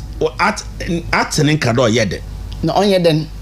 Bibi no are enjoy yeden. Bibi no yeden. And you better be from Mike ya go school to school. The one more vice president needing. Bebre wo over 90% will not know the name of our vice president. But Dr. Alhaji Mahmoud Bawumia, time I know your vice president. I quite remember time I know spearhead Ghana card. Last election, now Pambo. Okay, Gina show biase. No say Ghana card o timu to di bana. Ghana card here kala or demawa. Why no say? Or Pambo. No enimba. Aha. Siampeni bisa o started di papa dum chedu atan be no tanya no komo ni. Yes. Yankasa. Look at that time. Because in this I promised the Oba road now only lead to the church no. Ya beya damo. It's because of that you know. Look at how one up during a campaign time was speaking against Ghana card. And the Ghana card ya na kan wasem you. In the Ghana card ya na kan wasem. Make ambulance. Tell man people about power. Near ambulance 3 pe the whole Ghana. 3 ambulance. When Dr. Elijah Mahmoud Bawumia came to that sector, now sure one no win. On the health minister, finance minister. How many ambulances no what the men will come 350 ambulance. That was when every day on the road they bring an ambulance on your patient if you one point to the other. It was during MPP time, Dr. Elijah Mahmoud Bawumia. Let us not forget simply because he NDC for what you remember. The minimum ambulance and one MPP from Quetin. One throw and bon the NPP from Quetin. On a make a shed the zip line. Zip line, a chikwana fino na student obey exams or one examination papers in na. First, nanke about your BC ya. Takoradi for start 9. I want to warm poho. A dumban soon and nature one. No, start at 10. Because Papa and Boko could do late. But during BEC time, na zip line, it takes time to make sure that or transport examination papers na to various places. Master Takoradi start 9. Or no way dumban so on your do wait chintino. Or no team starting time. On so team starting time. Nina, what the NDC? Look at the fact. Look at it. Look at it. And Nina, the last intervention at Yedibo re-election, that is the drip machines. Drip machines. Yeah. Make Dr. Elijah Mahmoud Bawumia who secured them drip machines. What do call district one NDC full supporters and say, yeah, more quantum from back. No, what did Dr. Elijah Mahmoud Bawumia and a picture bone? What's it? So when you picture na yenti woman fa drip machines number. And then look at our route. Almost every district is crying poor route. Now, I read it. One message near read Aguna Kwantadi. We have sub-zero. Sub-zero. Say, a hunter West MP no, often Kokole.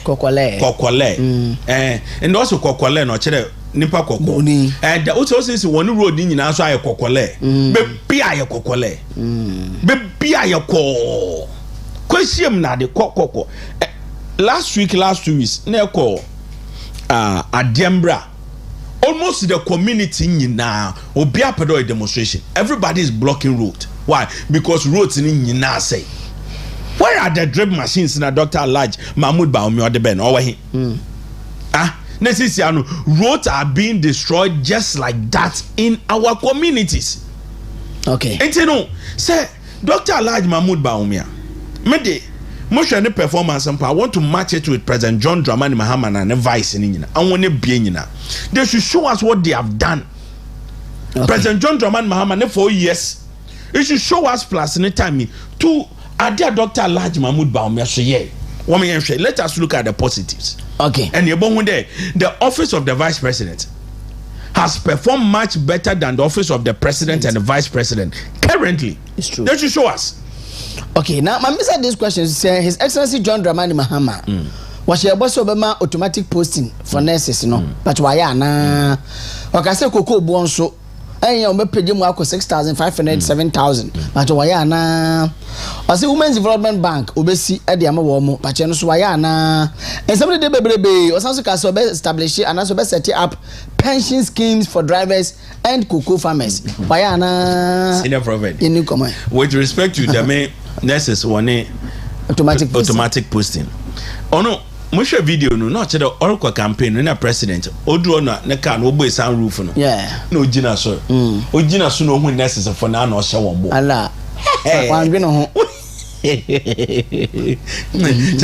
when I look at that video na my surprised or ashamed there oh necessary for na no hye won bo. So NDC didn't spare any place when it comes to politics. And then when the Ghana Black Stars in their politics after 2022 World Cup. President now their politics. I say NPP have been Ghana Black Stars from Tumunche. Hey, and or about the locally based players in the World Cup. So the Omuko is a locally based players. I'm that my mosquitoes and quite saying a one show more. Dan can this bank over mono. Fully blood be said. I'm that your minimum so show on one once the answer. I don't want to catch a warm. Okay. I got to myself. I remember Kishu said mosquito net the man near Demono, or maybe a muka cramo or no much. Or very drosung. What's about too much? So with automatic placement, such a necessary for no. Say I ain't so far. I quite remember during the campaign time, and then people 3 or 4 months to be allowance to be. No, see, I just and they look at the picketing and they are crying. And then this impossible that the intake our nursing training, they will make sure that we better do. So, based on what has NDC done? Cocoa farmers, I think the least said the better. And they look at how cocoa farmers have become disappointed. Now, who cocoa farmer papa be the winning to be around 60/60. Also, 2 about NDC because of them promising our demand. Or 2 about NDC because of 6,500 promising into or 2 about the NDC. Now, be someone there. Boho no kedo butunu. No waiter. No cocoa food wa. Abobo yampu ntimu nko. But President John Dramani Mahama, our farmer na jina wa mo catcher there. Obetim the car ya otu mo mechanized boho shane kese. Wo farmer na abobo yampu ntimu nko. E joma President John Dramani Mahama kede this big car or the baba bo ro cocoa farm ho. No ebo to boho. Messi de metia asema moto mano. When nyansa fo bi so je chi no mo bon se mo. Nyansa fo no. Yes, moto mano. Hey. Enya mendi saka chodo do fi 3,000 to 6,500 per bag. Messi metia se o. Oni tin me MPP ni ba moto mendisi because of the 6,500. No, me can in that say. Even NDC be 4 years wa be mo yes obedi 4 years 2029 no free for 7 January and 2029 no crampo no na koko bo enyansa back to be 3,500 and answer 4,000 and do 4,000 cross 4,000 it will be extremely difficult 4 years no medini na and do 4,000 it will be extremely difficult and when they say koko farmers and post and confirm na do na price na farmer na do the end come and we bet so 10 million and the 11 million can not for this one na obi also obamon say health insurance so say pension scheme na koko farmers for the least said about them the better because at in a whole cocoa border workers of cocoa board cocoa farm and baby hospital go and look at the facilities okum Randy Abe World Cup in a way cocoa board at one ka Black Stars do obia onim what's what the cocoa chen cocoa na ekutu na popo train do you cocoa wenti monji and you listen to NDC may you abe CEO. Look at how the cocoa sector is being destroyed. All because I said me NDC ninti. Okay. As also promised one cocoa college. So based on Western North. Look. Now cocoa from Manako school into part of Ashanti region, Western region, Bono Afro region, Muna, Wameba school more. No one manifesto one or two way. One address. Oh, say Adebaku so muya and say manifesto muya into 3 categories. So muya the youth manifesto. Women manifesto and we had the main manifesto in Angasa. Walla. Nenim there. In Asia Bola. Enim there. The main 24 hours economy no. Nimpa Okave, the slogan. Since you're a senior presidential staff or young girl bio. Lady no. Chede lady nits na wano or chede the mad drain banitim. Not the ben NDC funusum. No wonder there. Oh 24 economy they 100 about the my D 133 but 24 economy they no way. And let 24 economy there. No one drink some by but no more nye but me fancy member cause kakra why. I pay the lady in the 24 economy buy. Women's development bank no one buy. The lady in the 24 economy market buy the women's development bank one buy. On the minute. And the Peter Bomo took on the buy. It's a gag thing. Women's banky. Last year no be say we wa man for hono. Me explain we be ball no. Na me say na nkofo from there was we boy no wa hin. Also wa man for na me say kwa we fu no guo. Say no dey say women's development bank no.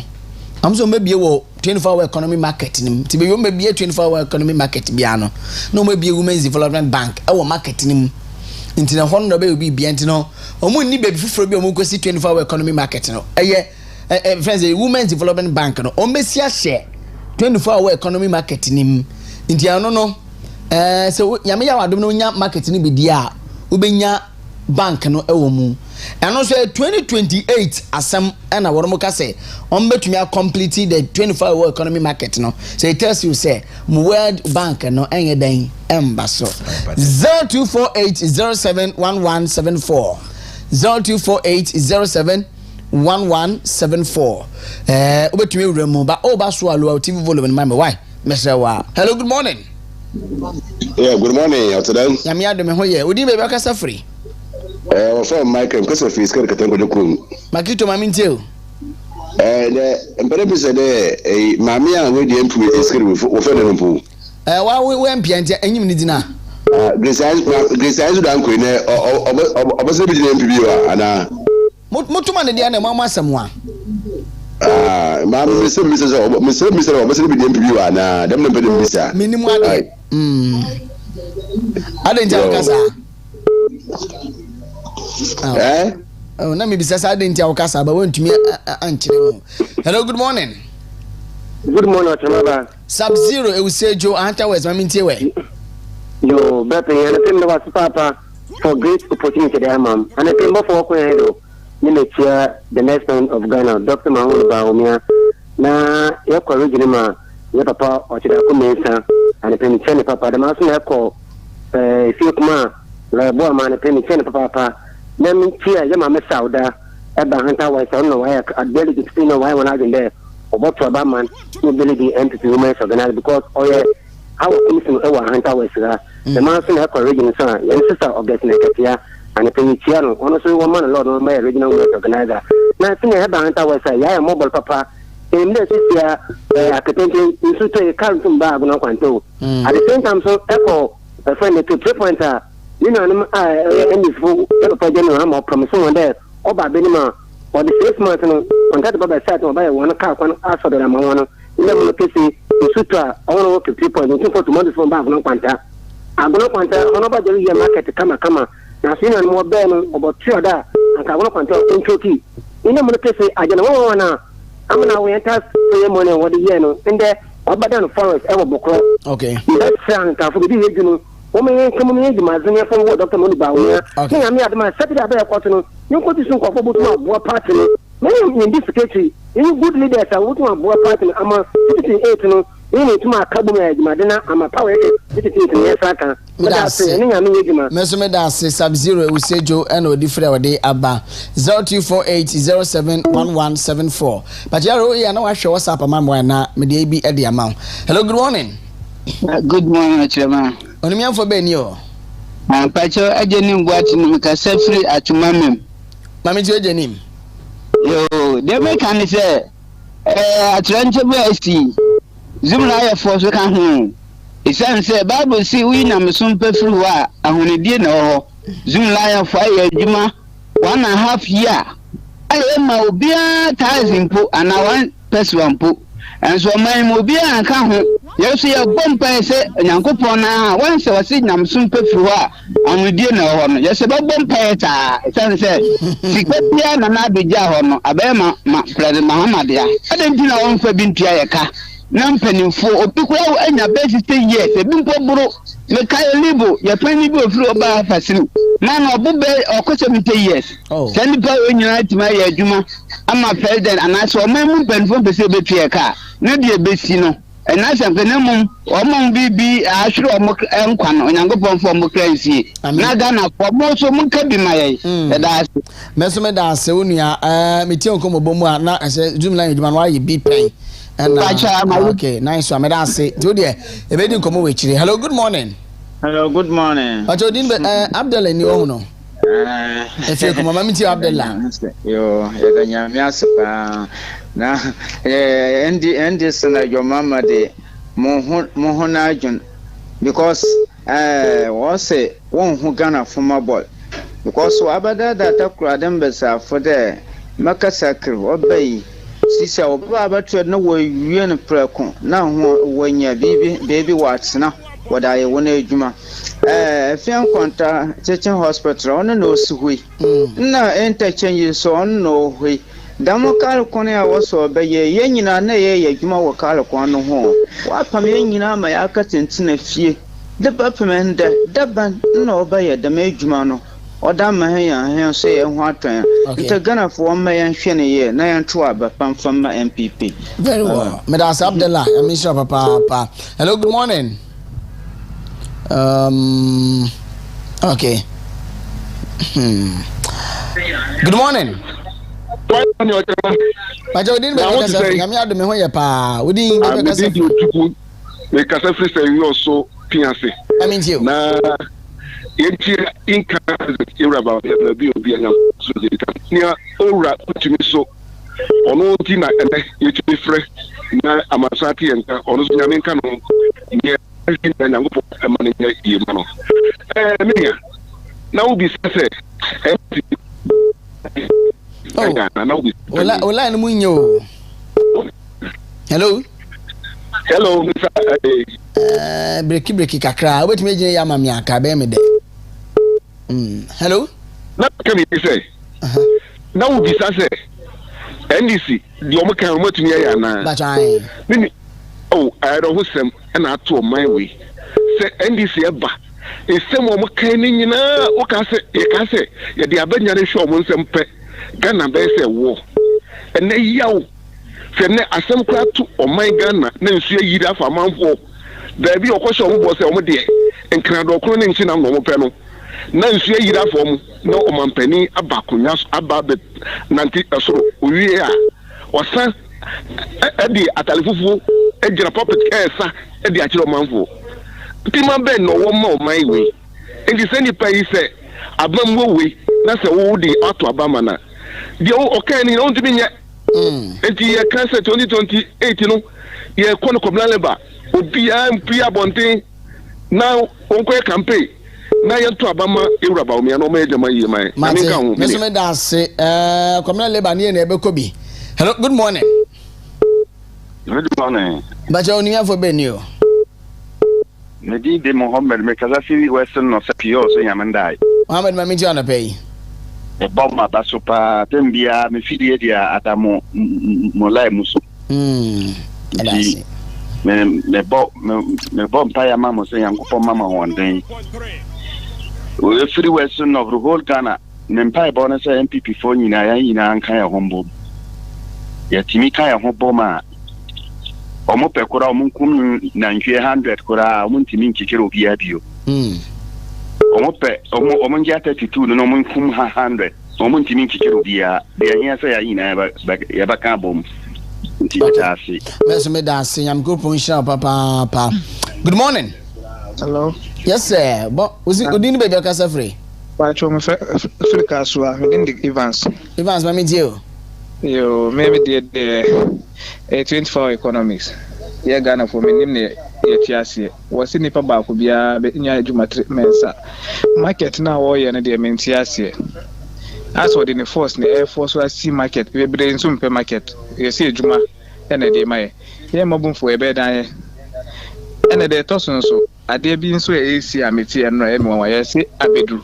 90 billion edi akodu abedu abedu semne de ba ya chepa o enya nne Malik Basintali issue but o se enya no krento de emfa no fan konkon why ya mso spread the TV stations na eninim no enya nipa baby ba fa ko na say enno pe na meti sa asem oh sa and we na kata so mumu aso ba ye video so de ye ka no I think say 3 months ago cross 4 months ago na ebeto dwa say Malik Basintali the 90 million Ghana cedis ne kodua ko ususa but on the crowd tab say no do the infant channel why medas ya shop hello good morning.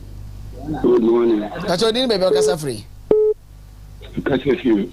Mori. But your name is saying. I mean tell Mori for. That tell me this they say na my food. What was waka saka. Say what can you say my young son oyendo nti wo fi da bia nsem or kan na so yepede yeti bi nti or ka kire nemum onye no adwuma bi na wor ba be ye ai na abedinti na sa obi be ye adwuma na wo de ya obi ba ntu nchero wana sama na so da me na tu da abedinti na cha obi ba ontum na nkasa ohu da we na mutum ma ba men lebra mo de we me mutum na ma ye meyi na won kan na won sha won bo na won hwe no wo adwuma ka awuna yama pia ke botuma ye adwuma papa na ni na oye da oba ne dam ai ti no bere pemu ne yeto aba ni atu ni me das me for last 2 calls. Hello, good morning. Good morning, maza. Odi me be ka safre FM asabi because free certificate western north via east mamentio anope mamencha membo mabaso dwumaso mo ya aboa western north na menchia incoming national chairman wura chairman wontumi menua the NDC for adadaye ama enegana edenden yento koku ama se bi yenye message a ebitumi akọ out mesre MPP for coming Saturday ya ekototo abawa miamia yi mesre yenkoyi enipa ombe committed to the party na omunye dmaden enfambo party no na party no se bi o yenye message enfambo abonten se na tetutwa na adade no yenye film yenye dmaden enfambo party no se bawumia embra 2028 because ye hwe bawumia ne nsempa ene na dwumpa ena yakobo tria and this foka and you know my way and I'm not say oba western offer and I'm so omugu zoom line today bebre ewu adiafa oh I want say kosukoku and koku e de go first say yim ye de go first station e de ko brekum and first obi ye to and ye ho tire ye se bi ye board ye first say ye bunch ni ye to hwe and ya to about who ye ho tire ent mesrem MP for me bako ye ni nyina ye kamom ni so party no na ye first say ahwodin taba wo miachi na bo miachi mi 2028 na part of power e dey say part of opposition me dance I mean chef afrefo ni nsi why me fancy I mean adoma e Friday you be kon style bi nti o chena no e de hyehyem mu reremu anaja etutu efima pepa ho na de 2 years na be ya dwada betumi sanso afa na de aye ma but for me birthday me wedding we no invite to smile me why me da CP yes Brad Joe around Joey Stubborn Academy one of your vice president na edan me ka se me chance Brad Joe the Takoradi for ka the Takoradi for ka I was say and the obra be tia Takoradi for sika me won ba fefe na ja won sani fa so no yen Takoradi for ni producer no nice girl nice beautiful lady gorgeous lady Brad one matter Takoradi kwa yo ho because oba ye no obenya sa oba papa we oba fefe oba wote wasmase en ba na timbe ma asmase so Godwin AJ and Elsie Davis so Josie hashtag Josie and I answer Josie hashtag Josie 2026 many other man no na me no wo New Day TV or your head of camera na share cameras no so or a very good obi a ban camera na here oh yeah adwuma ya de pa it no Godwin AJ Brad Joe any else yame adoma Saturday Saturday ye ewo 1890 Pentecost Church Escafam Bantam number 2 ewo Takoradi here ye come abomu say awafo at exactly 11 am actually so awacha 12 pm na wo ho na yetumi akan ho abomu eja wo mo no motumi so akan mo abomu say awafo sanse kan Genesis chapter 2 verse 22 to 24 no a e kan pefe say onyakopon be obo berema no na berema nko ada ho ana sebe hu nkwa hu megu ne mu woye ni Pokratias fo no nyakopon hu se oberema nko ntumi 19 ti obo ne saso bo afo se oba to yo berema mfim pade ba ko no do bo oba aba na ye fa na Hawa if na berema na wada na niso titi na nisa kwoto ade no so na emre pa was ade we de mu oton kama ade ade no efom ana me so de bom ye de meto form ade form be na da we se ne saso oba ne se be ni baby ana so ade we de meka se me dompem me hunamu we de me fa na oba esan se ye yini firi me mfim pade mu anu nti Brad Joe wenya oba pa Elsie Davis. Jami Adama Saturday. Ye na ye konti ye no bacho for the other one to my invite na kasa. Na me fa ensoro so na Saturday we ochena ene twantemu. Na ye tia Saturday na che se ye ko 1890 Pentecost Church. Na ya kwa kanye nuabarema Godwin AJ na LC Davis. Na oma komo abom sa wa for metro safra esan se obehu mo ho na ye de odo e de abodo mo. Be na se. Me ni de ochera ba AS Encho the radio PRO the Kubala man Jarokel me wi so da so o MCR na same so I shall cameras so abena se wa mani ampon ebo ye chidom o skeni fripom manso bare mabana na Konadu Prah wo mo executive producers ya me adoma echina ebe hia ne adi enkomo fiada enkomo beba enkomo bia ho bia o se de ma obia no ya de beso mo se Western in the morning jumedie